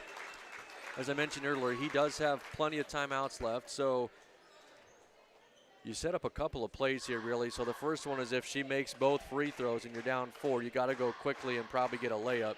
Yep. But if she makes 1 of 2, it's a 3-point game, and then maybe you draw something up here for a 3-point shooter. Right. The question, the thing is be able to get the time back on your side, and that is if you can get that 3-point shot, then you can tie it up and then just play out the rest of the game and figure out what's going to happen next in OT. But again, a very important game. So really, both teams are going to play right to the edge. Yeah, so we'll see what happens here. We got a 5'8" freshman, Justice Love, who is a starter, so she certainly has played plenty of important minutes here, but she's at the line shooting 2 big free throws with 15 seconds left. First one is nothing but net. She got 8 points now in the game. She has scored 6 of them here in the fourth quarter. Second free throw is good, so she gets them both. The lead is 4 now for Gretna East. Love is out, Graver is in. Bears need 2 baskets for Gretna East. You just got to make sure you don't foul on a free throw. Any foul here, by the way, for Gretna East does put Blair at the free throw line. Cadence Field will take it all the way down inside. Shots up, no good. Rebound fought for. A jump ball is going to be the call. It'll be Blair basketball. 7 seconds left. Bears still down by 4. They'll need to get a quick one here and a foul, or hope for a fouled 3-point attempt. Field's going to throw it in. She gets it into Chickus. Her pass is tipped and taken away by Lindsay, and the Bears turn it over. That is not what they wanted. That will likely do it here with 3.8 seconds left. Macklin called for the foul. It's her second. And Sophia Lindsay, who has had a really, really nice second half, heads to the line to shoot 2. First one, back rim, no good.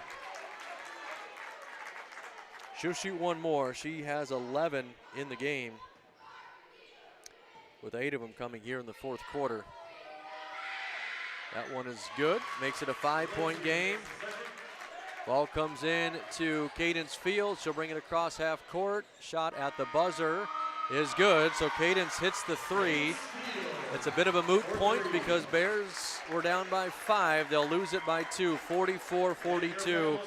A really, really well-played ball game by both teams. When it looked like Blair was going to run away with it, Gretna East fought their way back, and they'll pick up a 2-point victory over the Bears. It was really a game of 2 halves, but actually the first 3 quarters were Blair Bears, and then the fourth quarter, the Griffins just really fought back and came back into it. Yeah, they really did. I don't have it right here right in front of me, but Blair only made 3 baskets in that fourth quarter. Gretna East must have scored almost 20 points in that fourth quarter. Well, when we take a break, you can get your thoughts together, and then we'll come back, wrap things up, and get ready for the boys right here on bsdnlive.com. SEI Security Equipment Inc. is proud to be a part of the Blair Bears. They continue to support the students, the athletes, and the Blair Community Schools by helping provide opportunities through activities, the scoreboards, and all of the broadcasts that can be found on bsdnlive.com. You can learn more about them at SEI Security. Great Plains Communications is proud to be a part of the Blair Bears. They continue to support the students, the athletes, and the Blair Community Schools by helping provide opportunities through activities, the scoreboards, and all of the broadcasts that can be found right here on bsdnlive.com. You can learn more about Great Plains Communications on their website, gpccom.com. The Architects of Jackson Associates is proud to be a part of the Blair Bears. They continue to support the students, the athletes, and the Blair Community Schools by helping provide opportunities through activities, the scoreboards, and all of the broadcasts that can be found on bsdnlive.com and Blair Radio 94.7. You can learn more about Jackson Associates by going to their website, jackson-associates.com. Tough game for the Lady Bears as they gave it up lost by 2 to the Griffins. And, well, Brian, you have the breakdown. Tell us a little bit about that game. Yeah, you talked about it, Kelly. It was just a tale of two halves. Gretna East, in that fourth quarter outscored Blair 24-9. So they win it 44-42. Recap of the individual scoring really quickly for the Bears. Cadence Field led the way. She played great all game. She had 27 in the game. 7 for Bo Went, 5 for Allie Sullivan, and 3 for Tatum Macklin. 27 in the first half for the Bears, just 15 in the second half as they come to 42 as a total.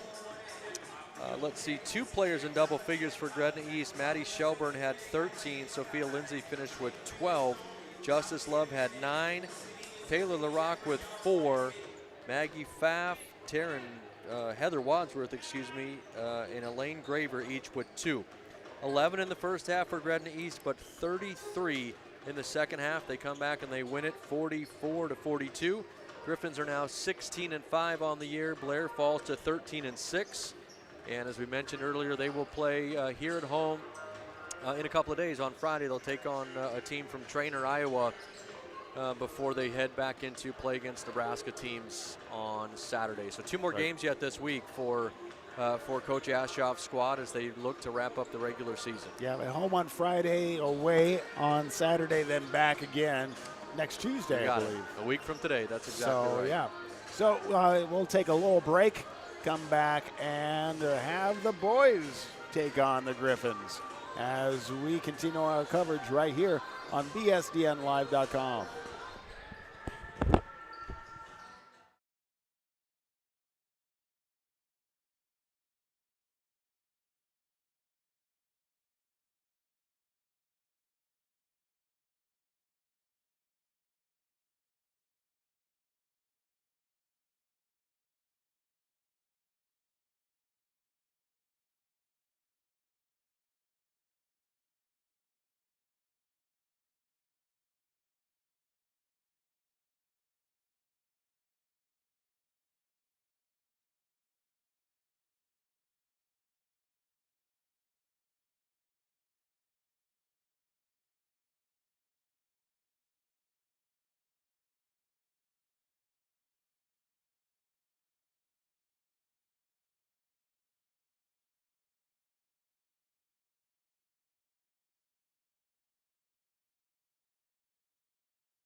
SEI Security Equipment Inc. is proud to be a part of the Blair Bears. They continue to support the students, the athletes, and the Blair Community Schools by helping provide opportunities through activities, the scoreboards, and all of the broadcasts that can be found on bsdnlive.com. You can learn more about them at seisecurity.com. Great Plains Communications is proud to be a part of the Blair Bears. They continue to support the students, the athletes, and the Blair Community Schools by helping provide opportunities through activities, the scoreboards, and all of the broadcasts that can be found right here on bsdnlive.com. You can learn more about Great Plains Communications on their website, gpccom.com.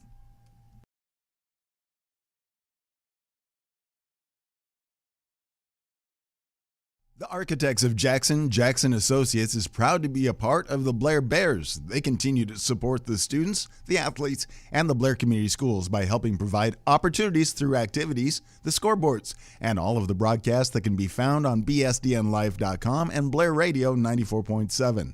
You can learn more about Jackson Associates by going to their website, jackson-associates.com.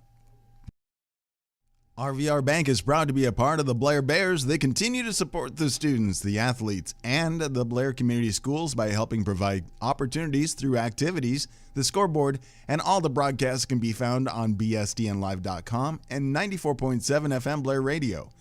You can learn more about RVR Bank by going to their website, rvr.bank.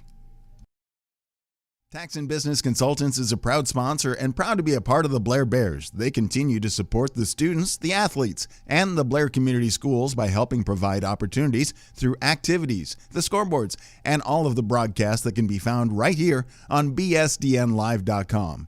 You can learn more about Tax and Business Consultants on their website, taxandbusinessconsultants.com.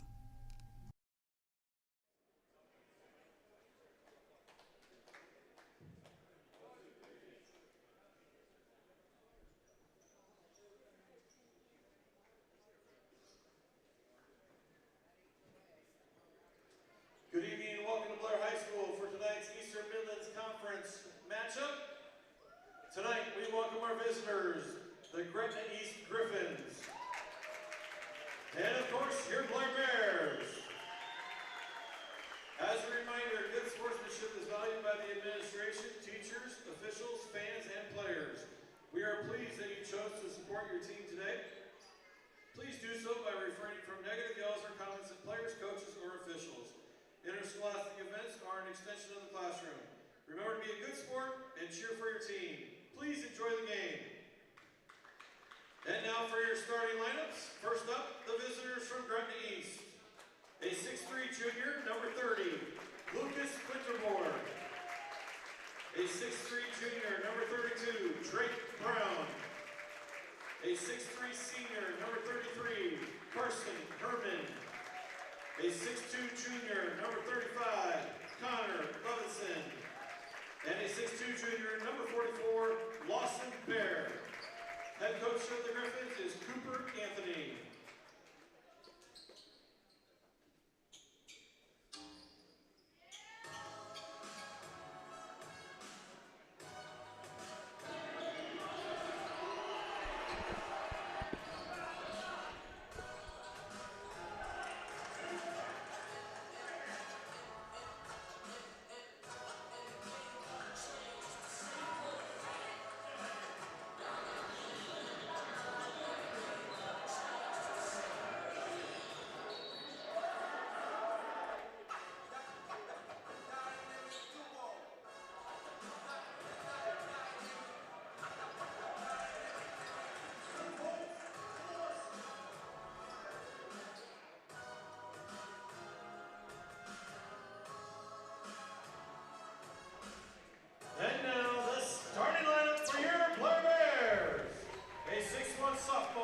Well, welcome back here, everybody, to Blair High School on BSDN Live. Starting lineups being announced in the boys contest between Gretna East and the Blair Bears.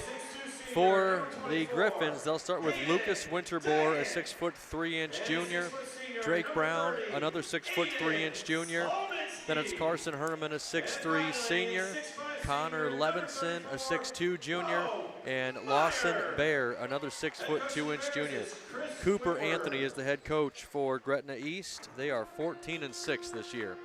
For the Bears, it's Devin Larson, a 6'1 sophomore, Brevin Leggett, a 6-foot sophomore, Hayden Daggett, a 6'2" senior, Aiden Slominski, a 6-foot senior, and Bo Meyer, a 6'5" senior. Chris Whitwer is the Bears head coach. He's assisted by Will Landsman, Trey Landsman, and Quincy Nichols. Bears are 9-11 on the season. The tip is in the air and won by the Bears. Actually didn't have Bo Meyer in the tip circle. It was won by Hayden Daggett. Gretna East will go to work in a man-to-man defense here, it looks like. So Larson and the Bears moving around the perimeter. It's Daggett to Meyer. Bo Meyer picks up his dribble at the top of the key. Now Larson with it again. Devin driving to the free throw line. It's poked away. Meyer's got it. Nice look down inside. Good catch. Shot by Daggett doesn't go. And the Griffins now will run out the other end. Pull up three-pointer long. No good by Drake Brown. A quick miss there, but an offensive rebound and a putback up and in by Lawson Blair. Gretna East has the first two of the game. A little bit of backcourt pressure here. Slominski brings it across the timeline. Now it's Meyer with it over on the left wing. Right side, Hayden Daggett kicks it out. That's Brevin Leggett with it. Quick catch, got it off to Meyer. Now Larson. Devin Larson looking for a little bit of room. Now Brevin Leggett has it. 10 to shoot. Leggett guarded by Winterbore. Takes him to his left. Now he'll kick it out. Meyer will shoot the three. That's good. Good patience there by the Bears. Bo Meyer, even though he's 6'5", we've seen he's a capable three-point shooter, so it's not a bad find as the shot clock is winding down, and the Bears now lead it 3-2. 90 seconds gone here in the first quarter. Gretna East back to work on the offensive end. A little bit of a longer possession here this time for the Griffins. Connor Levinson with it on the right side wing, picks up his dribble. Now he's got it right back. Levinson kicks it out. Three-pointer from the right side is in and out, no good. Rebound is tipped and controlled by the Bears. Devin Larson quickly up ahead. Hayden Daggett cut off there as he wanted to go baseline. Now he got it to Meyer. Bo spins into the middle of that defense, lost the ball and turned it over. Fast break the other way. Driving down inside with it is Drake Brown. He'll kick it out. Now they're working around the perimeter. Three-pointer from the left corner is up and good. That's Connor Levinson with the three, the first three-pointer of the game for Gretna East, and they lead it by 2 now. It's 5-3. 5:38 left to play here in the first quarter as Brevin Leggett dribbles out near the mid-court line. Now a drive to the baseline and a blocking foul is going to be called as Devin Larson is knocked to the floor, and Lawson Blair will pick up his first personal and the team's first as well. Baseline inbound coming here for the Bears. Brevin Leggett will throw it in, lobs it into the middle. Bo Meyer's got it. He's double teamed immediately. It's knocked away. Levinson, right-hand layup, no, but an offensive board. That won't go. Rebound still loose, controlled again by the Griffins, and now Blair will put it up and in. A couple of offensive rebounds. Winterbore gets the assist. It's 7-3. Blair down by 4. Just about 3 minutes gone here in this first quarter. Meyer had it inside, lost it, and it's taken away again by Gretna East. Quick run out the other way. Brown for 3. That's off the front rim. No good. Good box out there by Devin Larson. He's got the rebound. And now back into the offensive end.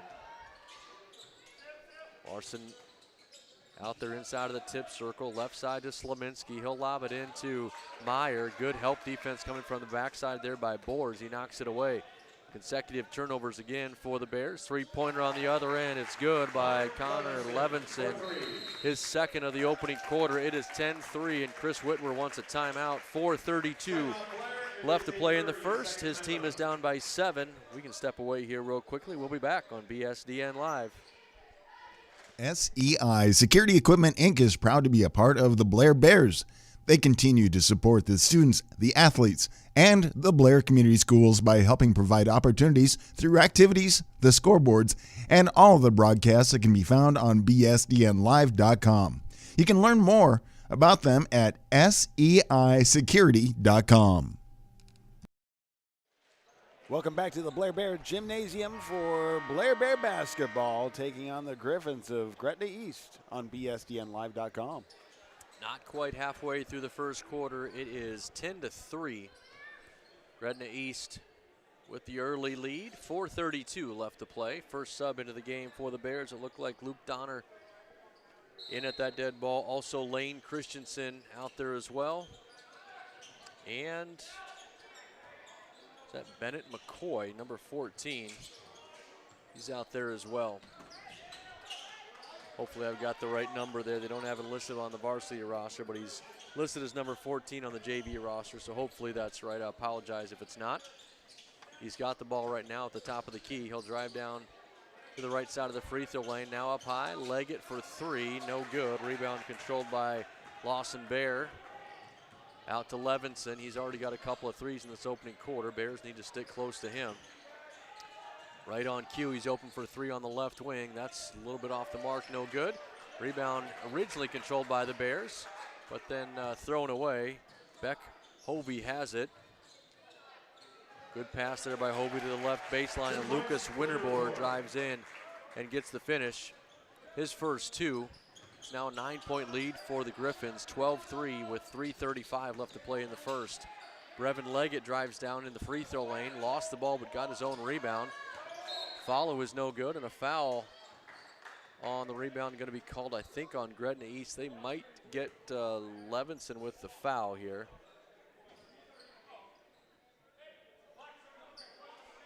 Nope, sorry, it's on Carson Herman. His first, team's second. Brody Boone checks in. He's a 6'2" junior, and Devin Larson back in for the Bears. McCoy will throw it in. Now it's Daggett. Around the perimeter, Christensen quickly to McCoy. Now Larson for three. That's off the front rim, no good. Good rebound over there on the far side, controlled by Winterbor. Up ahead to Hovey. He'll drive down to that right baseline, cut off there, kicks it back out, and it's Levinson. 3 minutes, 3:05 actually left to play here in the first. Levinson's got it back, quickly shovels it to Brody Boone. His pass is almost knocked into the backcourt. Good hands there. Now it's Winterbor with it, and he drives down the lane, and he's going to be fouled before he could get the shot up. Foul is on McCoy. His first, team's first.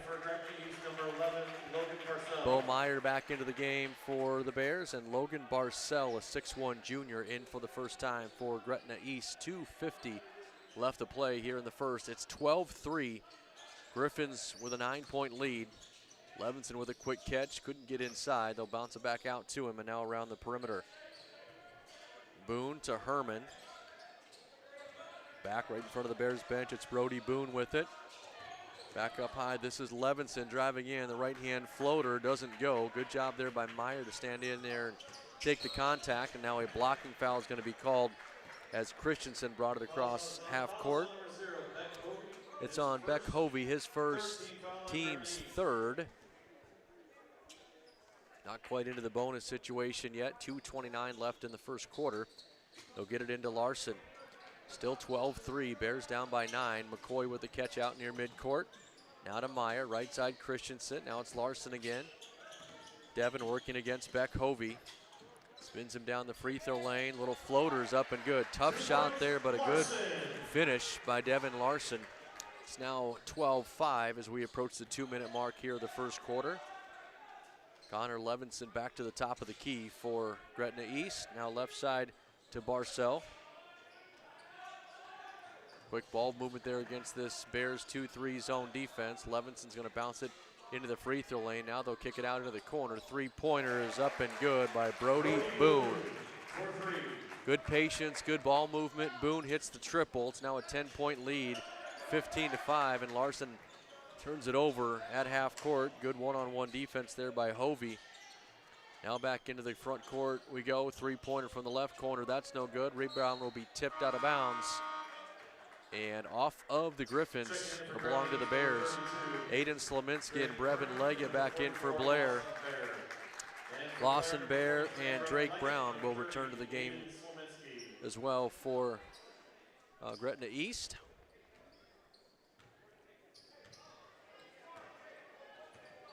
Minute 20 left in the first quarter as Larson brings it across half court. Now it's Slominski. Almost turned it over. Now it's Larson again with it. Larson left side, three-pointer for Leggett off the rim, no good. Boone with the rebound for Gretna East. He'll push it into the front court in a hurry. Now left side to Barcel. Back to Boone. Brown, one more extra pass. He's going to shoot a deep three-pointer from the wing. Off the rim, no good.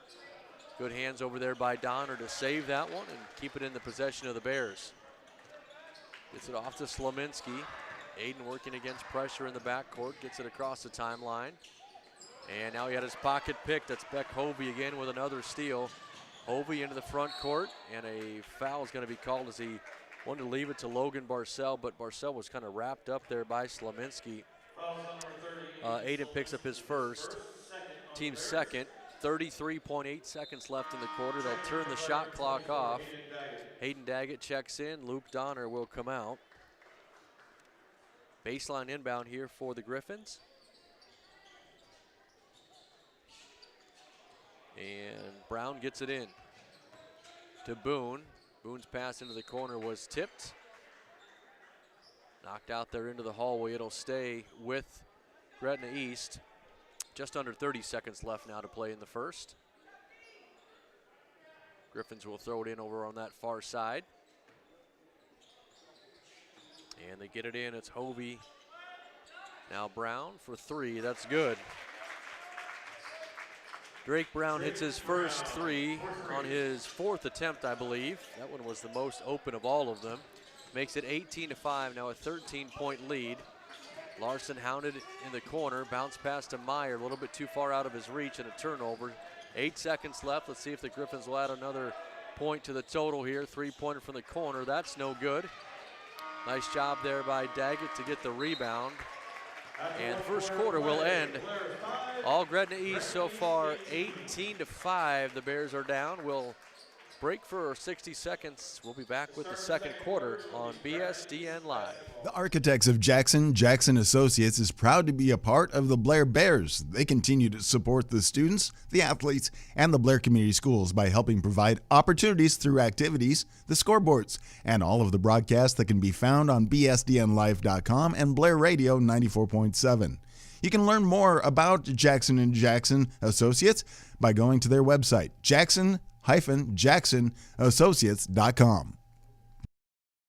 RVR Bank is proud to be a part of the Blair Bears. They continue to support the students, the athletes, and the Blair Community Schools by helping provide opportunities through activities, the scoreboard, and all the broadcasts can be found on bsdnlive.com and 94.7 FM Blair Radio. You can learn more about RVR Bank by going to their website, rvr.bank. It's Blair Bear Basketball. Thank you to all of the sponsors, part of the Booster Club and the Blair Bears sponsors right here on bsdnlive.com. We're ready to start the second quarter. 18-5 is the score. Gretna East with a 13-point lead and the basketball to start the quarter. He'll get it in, and it's Drake Brown with it. He brings it across the timeline. Man-to-man defense, it looks like here for the Bears. Brown to the free throw line, picks up his dribble. Dumped it left side, now he's got it back. He'll shoot the three, that's up and good. Drake Brown with his second three-point basket of the ball game makes it 21-5. Bears will go to work here on the offensive end. Slominski in a little bit of trouble as he's picked up his dribble. Nice cut by Bo Meyer on a backdoor cut. Meyer with the catch and the finish. Bo's got 5. Good pass there by Slominski to find him. Now the Bears need to find some defense here. They're down by 14. Brown picks up his dribble. Dumps it out there on the right side wing. Now it's Blair with it. Meyer picks him up at the free throw line to Levinson. Back to Blair, driving into the lane. He'll kick it out, three-pointer on the way. That's Winterbohr, shot no good. Meyer with the board. Bears want to run. Christensen gets it up ahead to Slominski. Hits the brakes, now up high.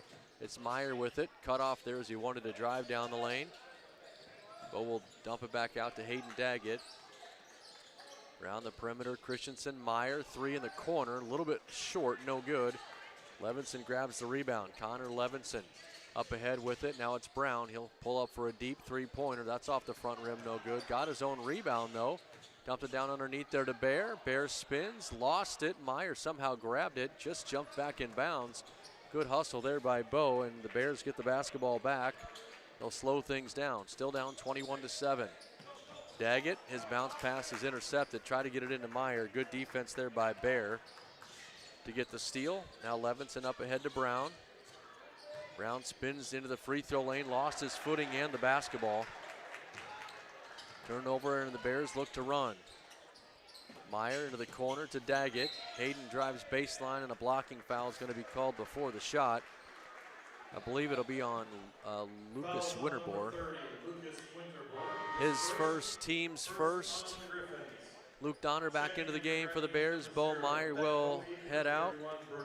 Beck Hovey and Brody Boone in for Gretna East. Christensen will throw it in for the Bears. Gonna have to lob it out up high. Tough catch there and a good one there by Daggett. Now it's Larson to Christensen at the short corner. Back out up high and around the perimeter. That's Slaminski with it. He'll drive to the block. Tough turnaround shot, no good, and a rebound controlled by Carson Herman. 2.5 minutes gone here in this quarter. It's 21-7. Gretna East with a 14-point lead. Herman with it at the right wing. Now that's Levinson. He'll drive into the middle. Hands it off to Boone, who drives down the left side of the lane. His shot was no good. Rebound is controlled by the Bears. Hayden Daggett all the way to the other end, up off the glass, no good. Couldn't get it to fall. Good shot, just bad luck, and the rebound controlled by the Griffins. Now Levinson will try, and we're going to get a foul. I think you're going to get a hand check called here on the Bears. That'll be on Larson, his first. First for Blair as well. Bennett McCoy back into the game for the Bears, a 5'11 freshman. We saw him in the first quarter. 5:04 left to play in the half. They'll get it in. It's Levinson with it. Levinson, little step back three off the back rim. That's no good. The rebound is saved, but into the hands of the Griffins. A shot by Herman was no good, but he's going to go to the free throw line. Try to earn him the hard way. Foul is on Daggett. His first, team's second. Will be number 33, Carson Herman. Carson Herman at the line, shooting 2 with 4:53 still left to play in the second quarter. First one is good. First checking in for Blair, number 34, Bo Meyer, and number 44, Thomas LeGrand. Bo Meyer and Thomas LeGrand in for the first time. He's a 6'4 junior. Is LeGrand back out there with Meyer. Carson Herman will shoot one more free throw here. That's good as well. It's 23-7. The lead is out to 16 for the Griffins. Devin Larson across the timeline. Gets it to McCoy. He's trapped out there and had to bounce it off of the foot of Connor Levinson. Ball stays with the Bears. Bennett McCoy will throw it in. Lobs it into the back court. Devin Larson's got it. Over on the left wing. Larson now up high to Donner. Now it's McCoy with it to the free throw line. Out to Meyer. Bo Meyer spins baseline, puts it up off glass and in. Meyer's got all 4 for the Bears here in the quarter. He's got 7 in the game. It's 23-9. Blair back to a 14-point deficit. Ball worked around the perimeter, now dumped down inside there to Herman. Back out to Levinson. He loses it on the pass down inside. It's poked away and stolen by the Bears. And we're going to get a whistle and a charge as Devin Larson drove right into the chest. It's a tough call because the defender was moving, but Larson lowered it. Shoulder went right into him. Brody Boone was the defender there. Larson picks up his second. Team's third. Larson stays in the game with 2 fouls. Just about midway through. Now we'll get to the midway point of this second quarter with 4 minutes left as Levinson brings it across half court. Levinson and Hovey playing catch with it. Hovey's got it in between the circles. Now back right side, Levinson, a quick 3. That's off the rim, no good. Barcel with the offensive rebound, however.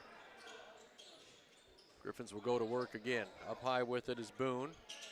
Right side to Levinson. He picks up his dribble, skips it far side. Barcel. Now it's Boone driving all the way down into the block, into a triple team. His pass is knocked away. Good hands there by Luke Donner.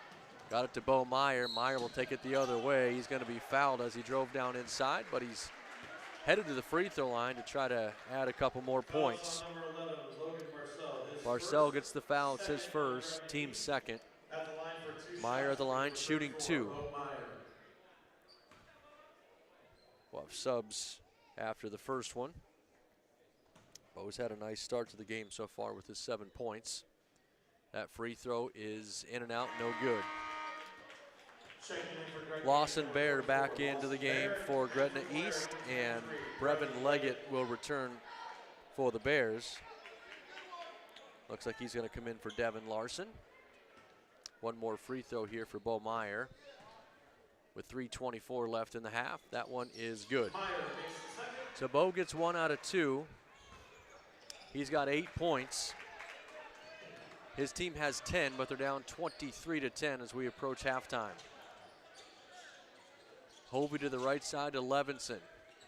Back to Hovey, now Levinson. He'll drive inside of that 3-point line. His pass is poked away. Good steal there again. I think that was Luke Donner with the good hands. Got it away, now it's LeGrand to McCoy. He'll shoot the 3, that's up and good. Bennett McCoy knocks down the 3-pointer, his first bucket of the game. Makes it a 10-point lead now for Gretna East, 13-23. Levinson will fire for 3 back on the other end, that's no good. Rebound controlled by Herman, however, got it to Levinson. Now in the corner, that 3 is off the mark. And Thomas LeGrand grabs the board for the Bears. Up ahead with it is McCoy on the right wing. In the corner to Meyer, thought about the 3. He's gonna drive baseline instead. Meyer wanted the foul call, didn't get it. Shot went off the backboard. Officials didn't see that either. Quick run out the other way, left-hand layup is good. Boy, Carson Herman, the beneficiary there on a play that probably should have been blown dead, and immediately timeout called by Cooper Anthony. It's 25-13, Gretna East by 12 with 2:17 left in the first half. They'll take a full timeout so we can step away with them, and we'll be back on BSDN Live. RVR Bank is proud to be a part of the Blair Bears. They continue to support the students, the athletes, and the Blair Community Schools by helping provide opportunities through activities. The scoreboard and all the broadcasts can be found on bsdnlive.com and 94.7 FM Blair Radio. You can learn more about RVR Bank by going to their website, rvr.bank. Tax and Business Consultants is a proud sponsor and proud to be a part of the Blair Bears. They continue to support the students, the athletes, and the Blair Community Schools by helping provide opportunities through activities, the scoreboards, and all of the broadcasts that can be found right here on bsdnlive.com. You can learn more about Tax and Business Consultants on their website, taxandbusinessconsultants.com. It's the Blair Bears taking on Gretna East Griffins right here on bsdnlive.com. 2 minutes and 17 seconds left to play here in the first half. Gretna East, after the basket, leads it by 2, 25-13.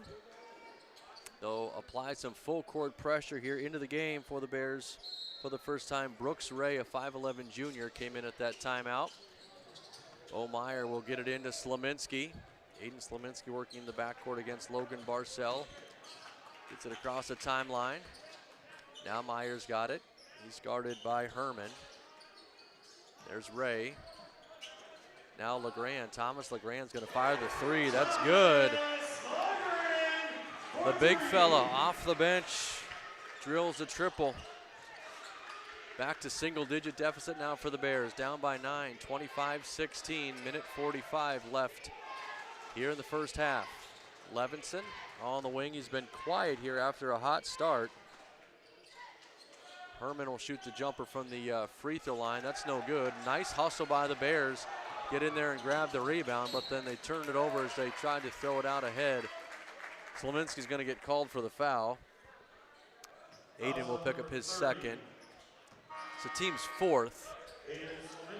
So every foul for the next 90 seconds for the Bears will put Gretna East at the free throw line. Hayden Daggett returns for the Bears. So does Lane Christensen. Back in for Gretna East is Drake Brown. Brown has knocked down a couple of three-pointers so far in this game as well. Winterbor also back into the game, and Brown's going to be fouled immediately as he drives down the free throw lane.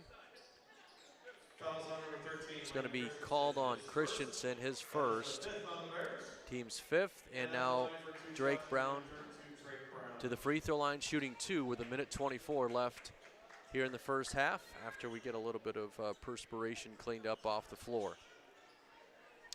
Brown's got 6, knocked down a 3 in the first quarter and 1 in the second quarter.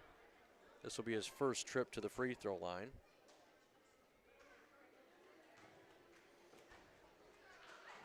It is good as he rattles it around the rim and it falls through.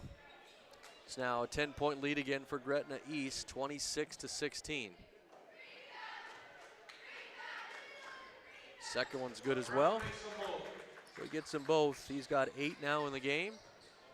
Again, full court pressure applied in the backcourt, and Brown's going to get the steal as he takes it away from Christensen. He'll drive down inside. Couldn't get the shot to go. Christensen's going to get called for the foul. His second. And Brown's going to go right back to the free throw line. Number 32, Drake Brown.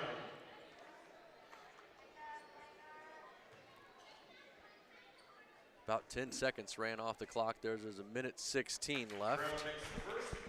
Brown gets the first one. He's now got 9.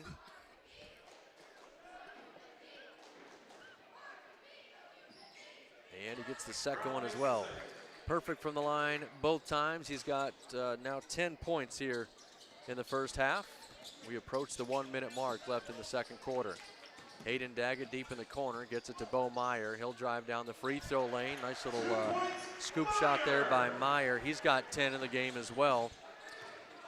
Bears deficit is back to 11. It's 29-18. Brown will shoot the 3. Missed it, no good. Offensive rebound, though, is put back up and in by Lucas Winterbor.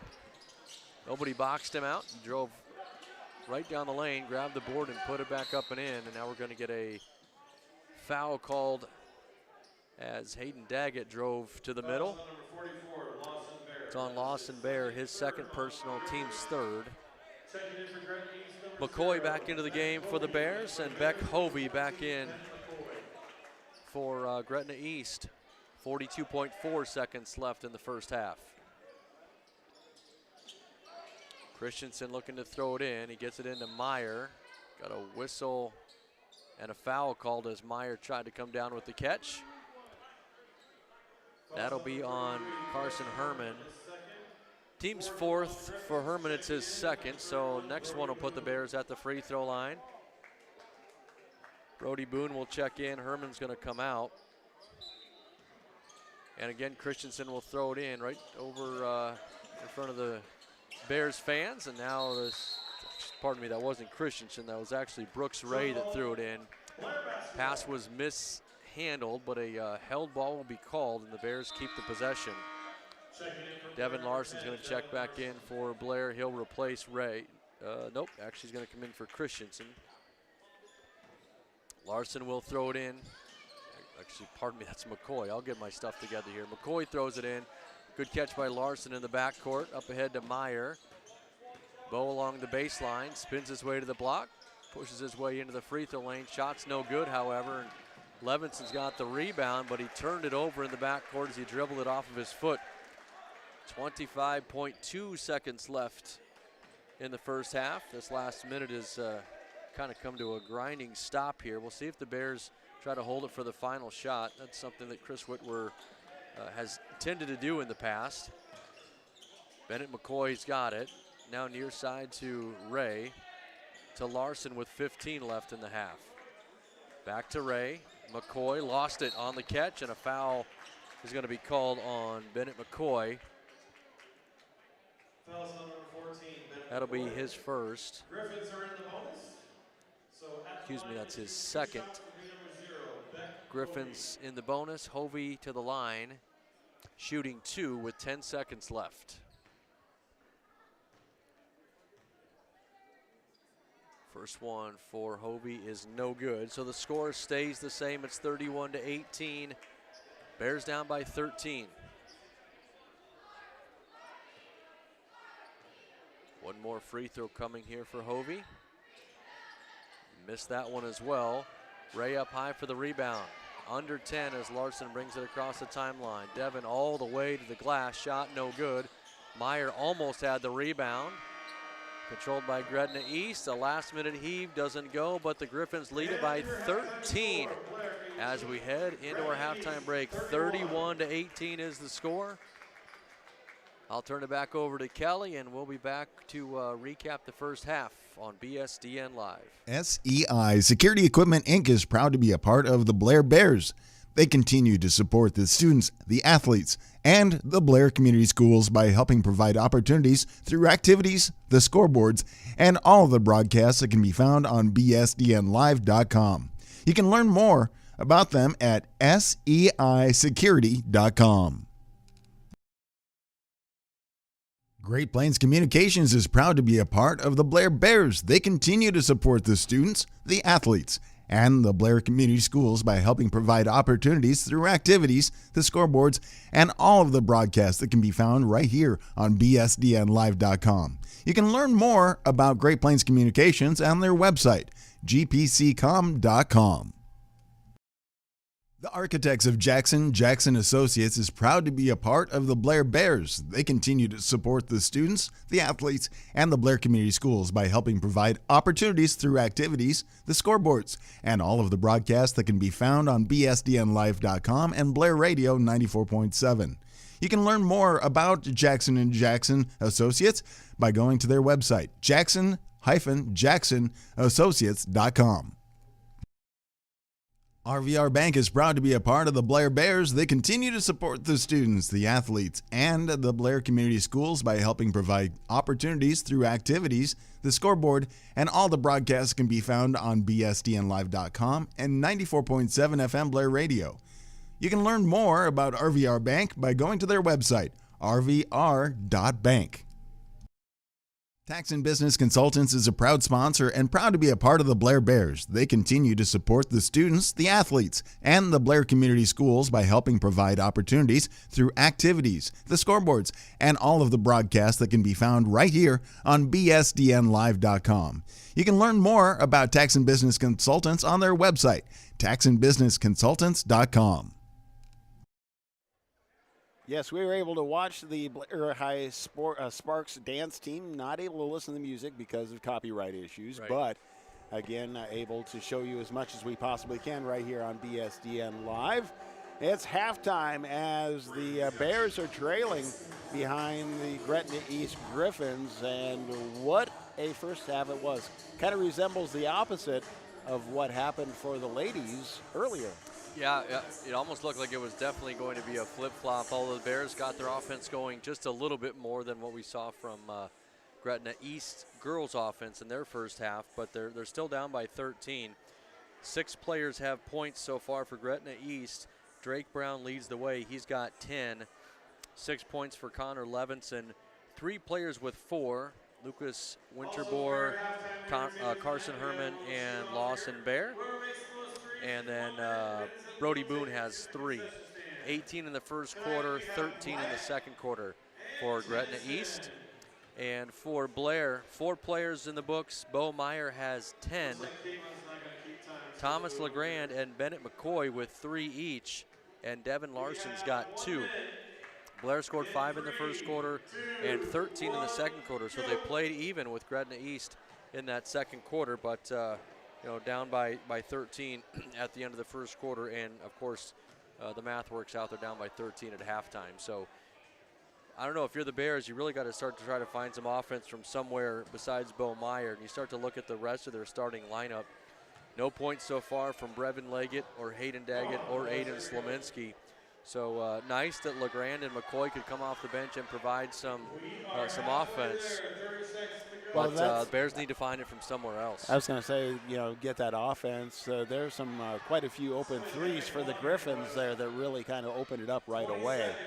And that's when you all of a sudden behind and you try to come back. And they did. They came back to within 9 or 8 at some point. Yep. But, again, just it went back to where the Griffins were able to get back to that 13-point lead. So we'll see what the second half brings. I think right this point in time, it's more about endurance as well. Just like we talked about for the ladies earlier, it's like who's going to be able to come back out at the end of the second half, have the energy, have the plan, and be able to stick with it consistently. Yeah. Yeah, your point about defending the three-point line, especially early, is a good one. Gretna East had 4 3-pointers in that first quarter. Connor Levinson hit 2 early on, and then Boone hit 1, and so did Drake Brown, and Brown hit another one in the second quarter. Didn't seem like the Bears were as aggressive as what we typically see them getting out and defending that three-point line, and clearly looked like Gretna East was more than content to stay out there and fire them. I mean, they made 5. They probably shot 15, right, I think. Yeah, it's like, so, but if they have a good enough percentage at the three-point line, then that's going to win you the game. Yeah, almost every time. That's exactly right. It's hard to play catch-up from there. So let's hope that the Bears' halftime locker room is a similar speech to perhaps what Gretna East girls got, right, and exactly. they came out and just owned the second half. And we'll see if the Bears are able to do that here in the second half. We still got 4 minutes, I guess, left in our halftime break. But, yeah, it would be really nice for Blair to come out, get the win, get one game closer to 500. It would be a nice win, too, against a pretty good ball club.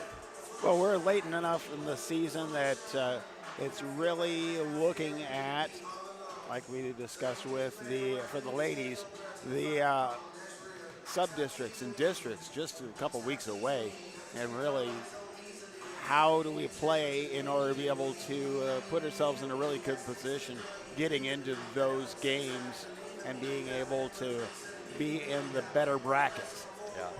Yeah, it's a good point. I'm wondering a little bit about, and I don't know about the health of the Blair team, but we're seeing some names and players out there on the floor that at least I haven't seen much this year. Certainly it doesn't mean they haven't played, but I also wonder if that's perhaps a strategy of the Bears coaching staff is to get some more guys some experience in case they're needed if they make it into, a game in the postseason. I mean, you see Bennett McCoy. Yeah. He wasn't even listed on the varsity roster that they printed off, so he clearly has played his way into a varsity spot, but makes the three-pointer in the first half. Thomas LeGrand, haven't seen a ton of him, this season as well. You also look at Lane Christensen, Brooks Ray, so a lot of names in that first half that we typically haven't seen. And I don't know if it's trying to send a message to the regular players or if it's like, let's just get some younger guys some experience to get everybody ready for the stretch run. I'm not sure. Well, it could be, and I don't know of any injuries that would be causing this either, but it may be also just getting that experience and then reserving your strength for the second half. Yeah, that could definitely be it too, right? And honestly, we didn't see a huge drop-off when the second and even third string guys came in, but I do expect if everything kind of stays the same, we'll see a little bit more aggressiveness from Brevin Leggett, from Hayden Daggett, even Aiden Slominski. Aiden's got 2 personal fouls, so he'll have to be a little bit careful, but both Leggett and Daggett not in any kind of foul trouble, and those guys are usually good at getting into the paint, getting to the rim, or shooting that sort of mid-range jumper. So I'm curious to see if they can get that going here in the second half. And then clearly you're down by 13, so you've got to do something different defensively. They haven't done a poor job of rebounding the basketball, but just giving up those early made three-pointers is what got them in the hole. Yeah, so, and once you get behind and then if everybody's playing consistent, then it's hard to catch up. And Right. so it's being able to manage the clock, be able to manage the shots, and then be able to get the rebounds. And at this point in time, I think the Bears probably need to take advantage of some breakaways if at all possible. Yeah, they're definitely going to have to ratchet up the pressure on the defensive end and try to get aggressive on the offensive end. Nobody really in any foul trouble either for Gretna East at this point. Carson Herman and Lawson Bear each have 2, so I guess if you go at those individuals early in the third quarter and get their third one. But Gretna East so far has looked really deep. I mean, they've played probably 10 guys so far in this game as well, so it's not like they're a team with only 6 or 7 kids that can play. So they definitely have guys that can come off the bench and can and will contribute. So we will see what happens here. It's going to be Gretna East basketball to start the third quarter. We're waiting to get the right time up on the clock. Now it looks like they have done that. 31-18 your score. Bears down by 13 as we go to work in the second half. And an early horn. I think they're still they had a problem with the shot clock here. There's 4 seconds gone off the game clock. The shot clock is still at 35, so they've got to get that straightened out here. I was going to say, take a moment here and say, we know it's a big game when ESPN shows up in the student section. Yeah, I'm sure ESPN would love the trademark laws sent over to the student section there. Now we're back underway as the clock issue is figured out. Griffins will move it around the perimeter. Now driving inside is Drake Brown. He's got 12. We really haven't seen him get inside very often here in this game, but now after a shot fake, he frees himself up, and he does. Gives his team now a 15-point lead, 33-18. Daggett with the good catch and a good pass from, I think it was Brevin Leggett who threw the pass. And there's Daggett with his first bucket. But a nice nice pass to be able to get in front of him with a breakaway for the Griffins for 2. That's it. You got to get back defensively. Lawson Bear got one that was a little too easy there, so they countered Blair's 2 with a quick 2 of their own. Bo Meyer almost lost the dribble. Got it to Sleminski. Aiden will let it fly. That's off the back rim. No good. Rebound is controlled by the Bears. Devin Larson's got it. He'll drive down inside. Shot's no good, but a foul's called, and there you go. That's the third on Lawson Bears. So we talked about it. If you could maybe get some foul trouble here for Gretna East, could be helpful. So he'll come out. Looks like Beck Hovey's going to come in. Larson's going to shoot free throws first, or at least he'll shoot 1 free throw first. And that's good. Larson makes the first, checking in for Gretna East, number 0, Beck Hovey. Blair only shot 2 free throws in the first half. It was Bo Meyer. He went 1 for 2. So Larson makes them now 2 for 3 as a team. Second free throw is good as well. Devin has 4 points now in the game, and the Bears trail by 13 again, 35-22. Levinson dumps it down to the baseline, up high to Brown. Three-pointer is good. You can't leave that open. That's his third. Third made 3, and you're right, he was 2 steps away from any defender. He's got 15 now in the game. And Leggett's going to turn it over, has his pocket picked. Brown the other way, lays it up and in. Good steal there by Beck Hovey. He's been a really tough defender in the backcourt. He's already got 3 steals. Leggett to his left, driving down into the free throw lane. He'll spin, put it up. That's no good, but a whistle and a foul is going to be called on Beck Hovey. That's his second. Team second, and that'll put Brevin Leggett at the line, shooting 2. Brevin's scoreless so far here in this game, and no longer as he gets the first free throw to go. Luke Donner back in for the Bears. He'll replace Hayden Daggett. Bears down 40-23, now 40 still 23. That one almost fell in, but fell off the rim. Quickly up ahead with it is Brown.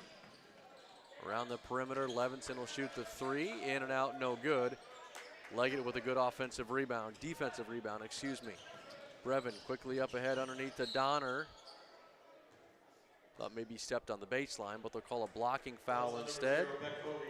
It's on Hovey. He's got 3 now, team's third. Hovey will come out, and Brody Boone checks in. Bennett McCoy into the game for the Bears. And he'll throw it in from underneath his own basket. Just over 2 minutes gone here in this third. He lobs it out to Bo Meyer. Meyer right back to him. McCoy steps in and fires a 3 and drills it. So McCoy hits his second 3 of the game. He's got 6. And the Bears trail again by 14. It's 40-26. Little zone look here for Blair. Brown thought about the 3, then got it to Boone. Now skip far side to Levinson. Back to Boone, to Brown. Levinson, one more pass into the corner. 3-pointers up and good by Winterbore. Pretty nice possession there. Good patience, good ball movement. They got the open 3. Leads back out to 17, 43-26. 5:15 left in the third as Meyer waits for it up top. McCoy's going to shoot the 3 again. That was off the front rim. Rebound to the Griffins. Brown the other way will shoot the 3. That's good. Drake Brown has 20 in the game now. He's got 10 here in the quarter. 4 3-pointers. And the lead is 20, 46-26. Donner's pass is poked away and stolen by Brown. He'll take it to the other end. Layup is good. Now he's out to 22. Bo Meyer will be fouled in the backcourt as he was trying to get around Carson Herman. It's his third. Team's 4th. Logan Barcel will check in for Gretna East. 4:32 left to play in the third. They get it into Slominski.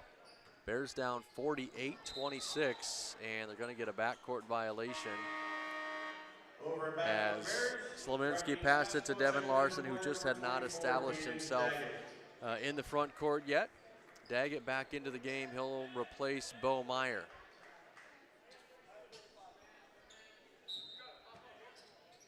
Levinson gets it into Brown.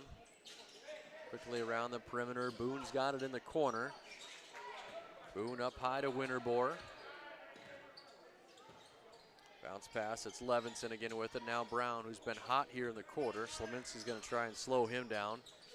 Brown crossover to his right, all the way to the basket. Count the bucket and a foul. Drake Brown is filling it up here in this quarter. The foul is going to be called, I think, on Meyer. Nope, Luke Donner, his first, team's first.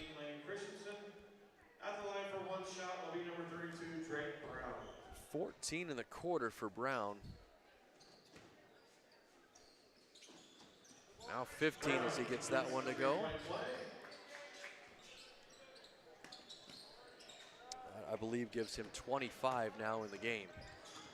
Larson quickly up ahead, got it to McCoy, back to Larson in the corner.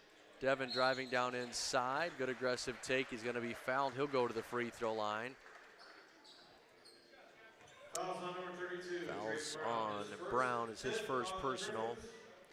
Team's 5th.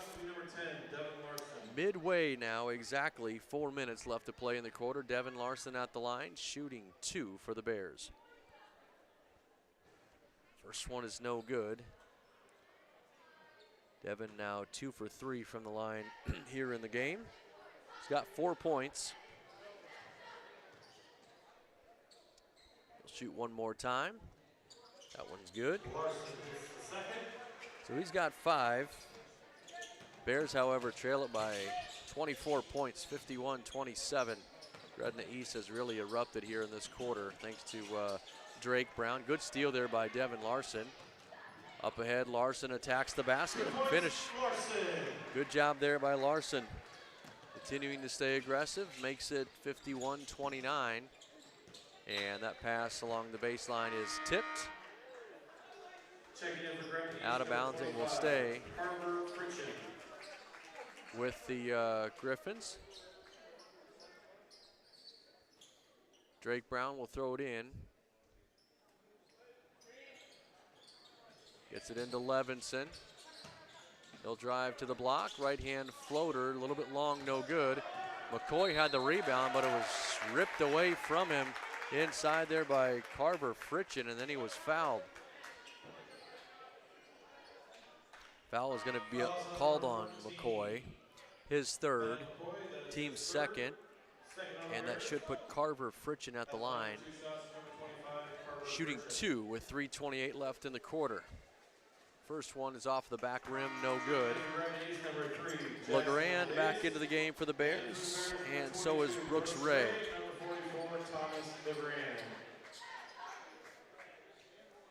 Larson and Donner will take a seat. Second free throw here for Fritchen is good, so he gets 1 out of 2. It's 52-29, a 23-point lead with 3:25 left to play in the third. That pass is knocked out of bounds over toward the student section. Checking in for Blair, number 34. It'll stay with the Bears. Bo Meyer back in for Blair. He'll replace McCoy.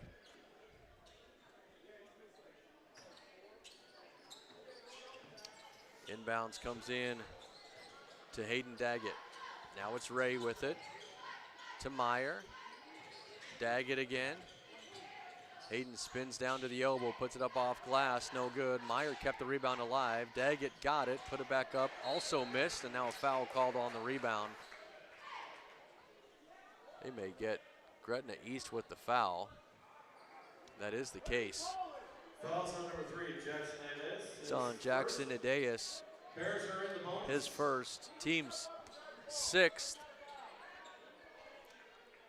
Let's see who was fouled. It looks like it's going to be Lane Christensen at the line, shooting 2. 3:04 left to play in the quarter. Christensen, this will be his first attempts in the game. First one's good. That's his first point as well. Deficit's 22, it's 52-30.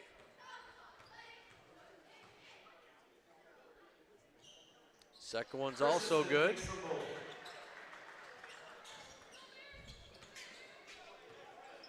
Hovey back into the front court, playing with those 3 fouls. Gets it to Adeas. Now Hovey. Into Boone at the elbow, back to Adeas. He'll square up for 3, that's good. Jackson Adeas with his first bucket of the game, coming off the bench, makes it 55-31. Meyer's gonna try a 3 back on the other end for the Bears, no good. Ray got the rebound, however. Got it back to Meyer, Bo driving inside, scoop shot, no, the follow does go. 2 points, Meyer. Good job there by Bo Meyer, his first 2 of the second half. He's got 12 now in the game. 2:15 left in the third. Back to a 22-point game, 55-33. Adeas with a good shot fake, dumps it down into the corner. That 3 is a little off the mark, no good by Logan Barcel, and the rebound pulled down by LeGrand. And he's fouled, he'll go to the other end to shoot free throws. The foul Fouls on number 25. called on number 25. His first. Carver Fritchen, his first. We're already in the bonus. LeGrand at the line for the Bears, shooting 2. He's got 3 points so far tonight. 2:04 left to play in the third. First one is no good. Devin Larson and Bennett McCoy back in for the Bears. Andrew Dirking, a 6'1 junior, in for the first time for Gretna East. He'll replace Beck Hovey. One more free throw here for LeGrand. That is off the back rim, no good. The rebound controlled by Fritchen. Up ahead, Dirking, guarded by McCoy. Now it's Boone with it. Boone will spin down the free throw lane to his left hand, count the basket, and a foul. Foul called on Devin Larson, his third, team's third. Count the bucket for Brody Boone. He's got 5 now in the game. He'll try to make it 6 here with 1:50 left in the third. 57-33 now your score.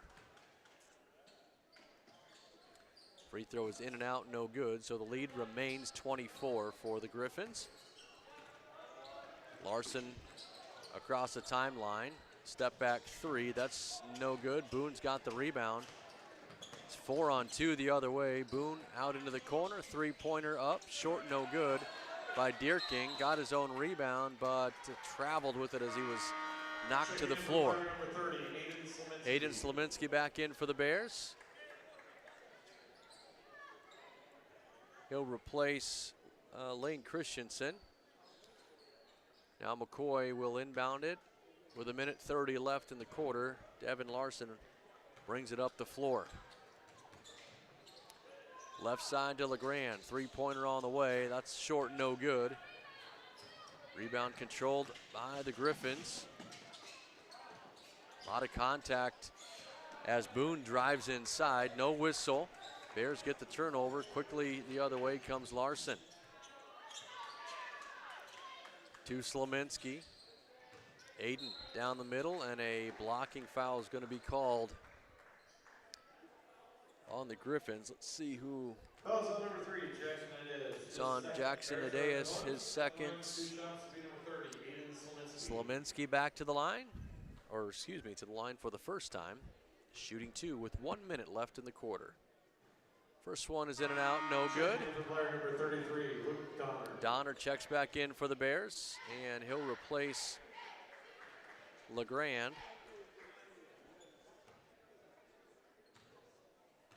One more for Slominski. That one's also no good, so he misses them both.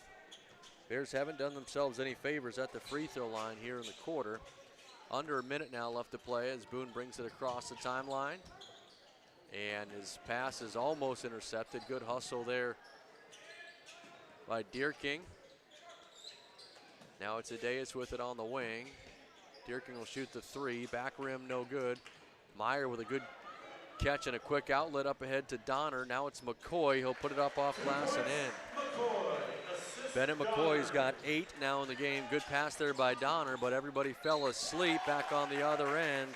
Sneaking behind the defense is Logan Barcel.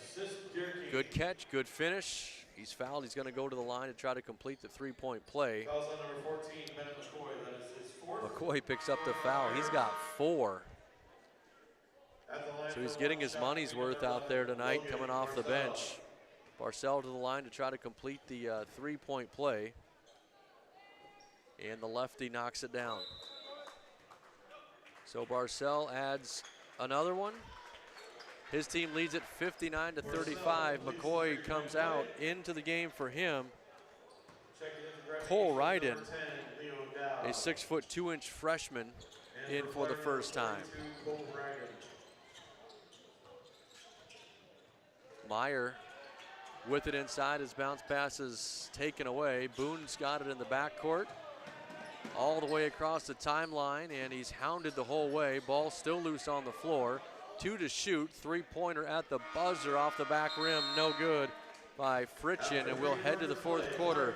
It's a 25-point lead now for Gretna East, 60-35. We're back in 60 seconds on BSDN Live. SEI Security Equipment Inc. is proud to be a part of the Blair Bears.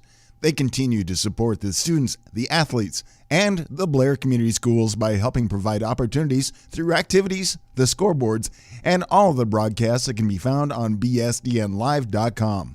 You can learn more about them at seisecurity.com.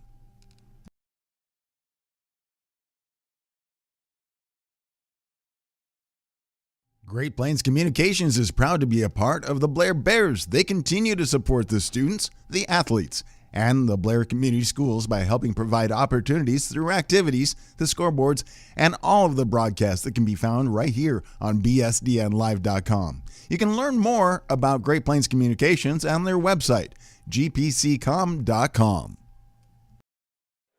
3 quarters complete. The Blair Bears trailing against the Griffins, 35-60. And it will be Blair basketball to start the 4th quarter. Couple of fresh faces still out there for the Bears. Cole Ryden is one of them. He's a 6'2 freshman. Larson drives to the free throw line, pull-up jumper, no good. Rebound is going to be knocked out of bounds. Last touch by the Griffins. I believe Gretna East has all 5 of their starters out there to start the quarter.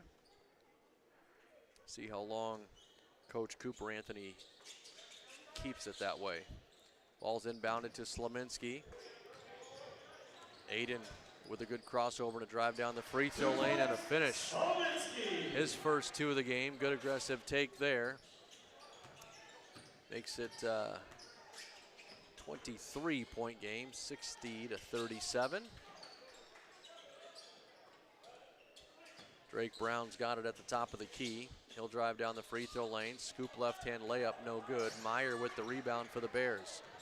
They push the tempo the other way. Bo all the way down the free throw lane, and a foul is going to be called as he drives to the basket. We'll see who the guilty party was here with the reach. Going to be called on Winterbor. His second, team's first. Foul is on the shot. So Meyer heads to the line. He'll shoot 2. First one is good. Meyer makes the first. Bo's now got 13 points in the game.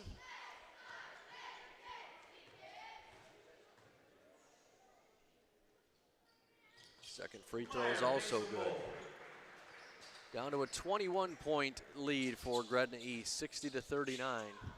See if the Bears can continue to keep the pressure on here in these first couple of minutes of the fourth quarter. There's a turnover, good hands there by Slominski on the pass from Brown. Now up ahead to Larson. Devin will drive underneath, gets it to Ryden. Up top to Meyer. Bo Meyer drives down the free throw lane. Shot no. Good aggressive take there, couldn't get the finish.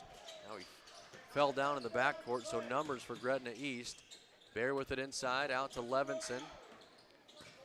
Levinson dumps it into Winterbor, back out to Levinson. They'll run a little clock here with 6.5 minutes left. It's Brown with it, guarded by Meyer. Now Bear with 10 to shoot. Back to Brown, guarded by Slominski. And a whistle before the pass. Is going to be a foul called on the Bears. Aiden Slominski is going to be called for the hold. His third, team first. Brown will throw it in again. Good look underneath there. Found Levinson. Actually, that was Herman with the miss. Long pass up ahead. Larson had his shot blocked against the glass. Back the other way, we'll go with it. Brown's going to stop and fire a three-pointer. That's off the rim. No good. Meyer with the rebound, but it's taken away from behind. But it'll stay with the Bears. Lost out of bounds by Lucas Winterbor. It stays with Blair. 5 fresh bodies into the game for Gretna East. They'll get their starters out. Up 21 with 6:04 left. Also, new players in for the Bears as McCoy and Daggett will return. Bo Meyer comes out, and Aiden Slominski checks out as well. Try to get to the names of all the Griffins that are out there. I saw Jackson Ideas and Andrew Deerking. Looks like Brogan Meyer is out there along with Carver Fritchen and Leo Dowd for the first time. Under 6 minutes to play here. Ryden with it up high. Now they move it around the perimeter down to the right side. McCoy shot no. Long outlet pass after the rebound. Up ahead with it. Ideas didn't get the finish, but he's fouled. He's going to go to the free throw line for 2 shots. If that's on McCoy, did not see who the foul was on. No, it's not. It's on Devin Larson. He's got 4 as well. Blair's got 2. Ideas will shoot 2 with 5:44 left. First one is good. He's got 4 points now in the game. Makes it 61-39. Second one is also good. So he gets a pair. Makes it 62-39. The Bears go back to work offensively. Donner Good look underneath there to Daggett. Back to Donner, baseline jumper. A little long, no good. Adeus with the rebound. Almost fell in the backcourt. Now a foul is going to be called on Hayden Daggett. Hayden picks up his second. It's the team's third. Number 24, Not a shooting situation, so it stays with the Griffins. They'll throw it in right in front of their own bench. Adeus gets it in to Deerking. He'll take it down the free throw lane all the way to the basket. Deerking with his first two makes it 64-39, back to a 25-point lead. On the wing with it is Larson. Spins and puts it up off glass. Counted and a foul. 2 points, Larson. Devin Larson with another two. Foul is on Dowd, his first, team second. Subs coming into the game will be Thomas LeGrand. Brooks Ray is also in. And I think Lane Christensen is waiting to see if Larson can hit this free throw, and he would come in. It's short, no good, so he'll have to wait at the scorer's table. 64-41, your score, 23-point lead. 3 minutes gone here in this fourth quarter. Gretna East will move the ball around the perimeter. Near side, Deerking. Up high to Dowd. Now Adeus for three in the corner. That's good. Jackson Adeus now with 8 points in the game. That's his second made three-pointer. 67-41 the score. Bears get it inside there to Luke Donner. He's going to be fouled with 4:27 left. It's going to be on Brogan Moyer, his first, team's third. Luke Donner will head to the line for the Bears, where he will shoot two. First one is good. And now Lane Christensen can come in. Devin Larson heads over to the bench.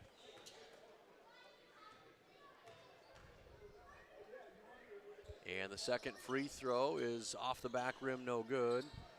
Adeus with the rebound, gets it out to Deerking. We approach the midway point of the fourth quarter here. Three-pointer on the way from Adeus. Off the back rim, no good. Griffins keep the possession, though, after the offensive rebound.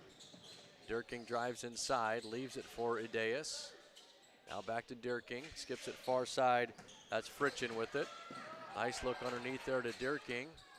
Takes a minute to collect himself. Shot was no good. Got his own rebound for a moment, then it's taken away. Good hands by Christensen. Under 4 minutes to play now as he brings it across midcourt. Christensen to McCoy. Picks up his dribble at the elbow. Good look there to the backside. Finds Donner. Donner's fouled. Couldn't get the shot to go, but he will go back to the free throw line for two more. The foul again is called on Moyer, his second, team's fourth. Donner, who went 1 for 2 on the last trip, will shoot two more. And that first one is no good. 3:38 left. It's a 25-point lead, the same way that we started this fourth quarter. 67-42 is the score. Second free throw for Luke is good, so he gets 1 out of 2. He's 2 out of 4 from the line and has 2 points. Griffins back to work on the offensive end. They'll drive it all the way down inside, up to Deerking. Now near side to Fritchen. Picks up his dribble. Left it for Adeus, but it lost it out of his hands and out of bounds. Basketball back to the Bears. Quick sub into the game for Blair, number 32. Will Fisher, another freshman, a 6'3" freshman, will check in. He'll replace Luke Donner. So that will end the evening for Luke. Fisher, right wing to McCoy. His three-pointer is no good. Long rebound collected by the Griffins. Almost knocked away there by the Bears. Now it's Moyer with it inside. Left-hand shot, no. Got his own rebound. He puts it up and in. Brogan Moyer with his first 2. And now another steal by the Griffins. Back the other way, up ahead, Durking. He spins, puts it up off glass and misses. LeGrand has the rebound. Leaves it back for Christensen. Christensen across the timeline. Now it's Fisher with it. Up top around the perimeter it goes. Christensen, LeGrand. Fisher down inside to Ray. Ray shot no good. Christensen with a 3 from the corner after the offensive rebound. That misses. And the rebound to the Griffins. Long pass up ahead. It's Fritchen all the way down inside. Blocked there, but the rebound is put back up and in by Brogan Moyer. Timeout's going to be called by, I think it's just a substitution timeout by Chris Whitworth. Ryden back into the game. Ty Tessendorf for the first time, and so is Ike Peterson. Peterson, a 6'2 sophomore. Tessendorf, a 6'4 junior, checking in. As I mentioned, Cole Ryden, 6'2 freshman, checked in as well. 2:08 left. Griffins almost up by 30. 28-point lead. They'll pick up their 15th win of the season. 3-pointer in the corner for the Bears. That's Tessendorf, no good. Rebound controlled by the Griffins. Long pass up ahead. Down into the corner. That's Moyer with it. He'll shoot the 3. That's off the rim, no good. Fisher with the rebound, hands it off to Ryden. Ryden on the dribble in the backcourt is going to be fouled. He's going to get to go to the free throw line. Foul's called on Logan Dowd. His second, team's 5th. 15 foul on Gretna East. Those Bears in the bonus at the line for 2 shots. So Cole Ryden, Cole Ryden. 6'2 freshman with a chance to get into the scorebooks.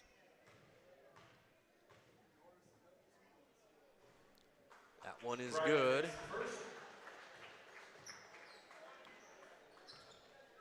He'll get one more. 44-71. That one is no good. Scores the same. Peterson with the rebound. His follow won't go. Ryden's going to try it again. That's a little bit off the mark, and now the Griffins have the board. In the backcourt with it now, Ideas will bring it across the timeline. Under 90 seconds left. Ideas gets a screen to his right. Leaves it behind him. 3-pointers off the mark by Dowd. Rebound controlled by Tessendorf. Ray to Tessendorf at the top of the key. Picks up his dribble, and now right side, this is Fisher with it. Fisher to Ray, down the free throw lane, scoop shot no good. Under a minute now to play as Ideas collects the rebound. Up ahead, Fritchen thought about the 3, then he gave it up. Now he's got it back. He'll drive down the lane. Right hand bank shot is up and good. Carver Fritchen with his first bucket of the game. Makes it 73-44. Ike Peterson down the left side of the block. Puts it up and in. Ike Peterson with his first 2. Shot clock is turned off. 20 seconds left. Griffins do not have to shoot. They won't shoot. Blair is not going to defend. So now there's that awkward time where Deerking just has to dribble out the clock. And Gretna East is going to win this one 73-46 will be your final score. Blair falls to 9-12 on the year. The Griffins move to 15-6. As we mentioned earlier, Blair girls and boys will be back home here in just a couple of days on Friday night as they will take on Trainer, Iowa in a girl-boy doubleheader. We'll send it back to Kelly here for a wrap-up of the sponsors. Yep, we want to say thank you to all the sponsors. You can see them in the upper left-hand corner of all of our broadcasts. We'll be back in one moment to wrap up the game after we listen to some of our sponsors are part of the BSDN live coverage and coverage for the Blair Bears. SEI Security Equipment Inc. is proud to be a part of the Blair Bears. They continue to support the students, the athletes, and the Blair Community Schools by helping provide opportunities through activities, the scoreboards, and all of the broadcasts that can be found on bsdnlive.com. You can learn more about them at seisecurity.com. Great Plains Communications is proud to be a part of the Blair Bears. They continue to support the students, the athletes, and the Blair Community Schools by helping provide opportunities through activities, the scoreboards, and all of the broadcasts that can be found right here on bsdnlive.com. You can learn more about Great Plains Communications on their website, gpccom.com. The Architects of Jackson Associates is proud to be a part of the Blair Bears. They continue to support the students, the athletes, and the Blair Community Schools by helping provide opportunities through activities, the scoreboards, and all of the broadcasts that can be found on bsdnlive.com and Blair Radio 94.7. You can learn more about Jackson Associates by going to their website, jackson-associates.com. RVR Bank is proud to be a part of the Blair Bears. They continue to support the students, the athletes, and the Blair Community Schools by helping provide opportunities through activities, the scoreboard, and all the broadcasts can be found on bsdnlive.com and 94.7 FM Blair Radio. You can learn more about RVR Bank by going to their website, rvr.bank. Tax and Business Consultants is a proud sponsor and proud to be a part of the Blair Bears. They continue to support the students, the athletes, and the Blair Community Schools by helping provide opportunities through activities, the scoreboards, and all of the broadcasts that can be found right here on bsdnlive.com. You can learn more about Tax and Business Consultants on their website, taxandbusinessconsultants.com.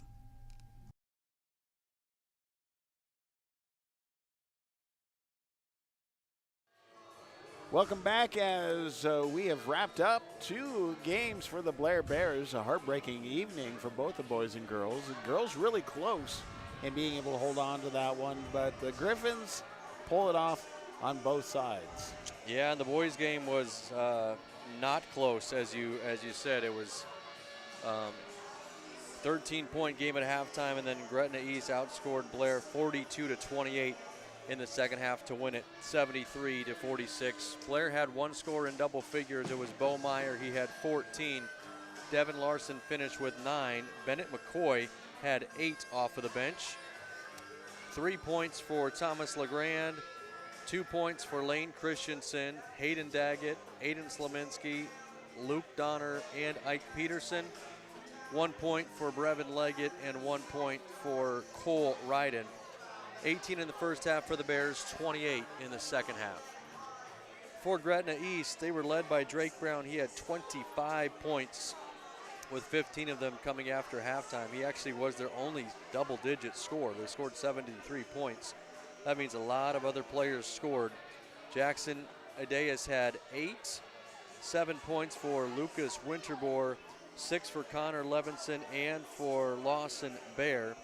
5 points for Brody Boone, 4 points for Carson Herman and for Brogan Moyer, 3 for Logan Barcel and for Carver Fritchen, and 2 points for Andrew Durking. 31 in the first half, 42 in the second half for the Griffins.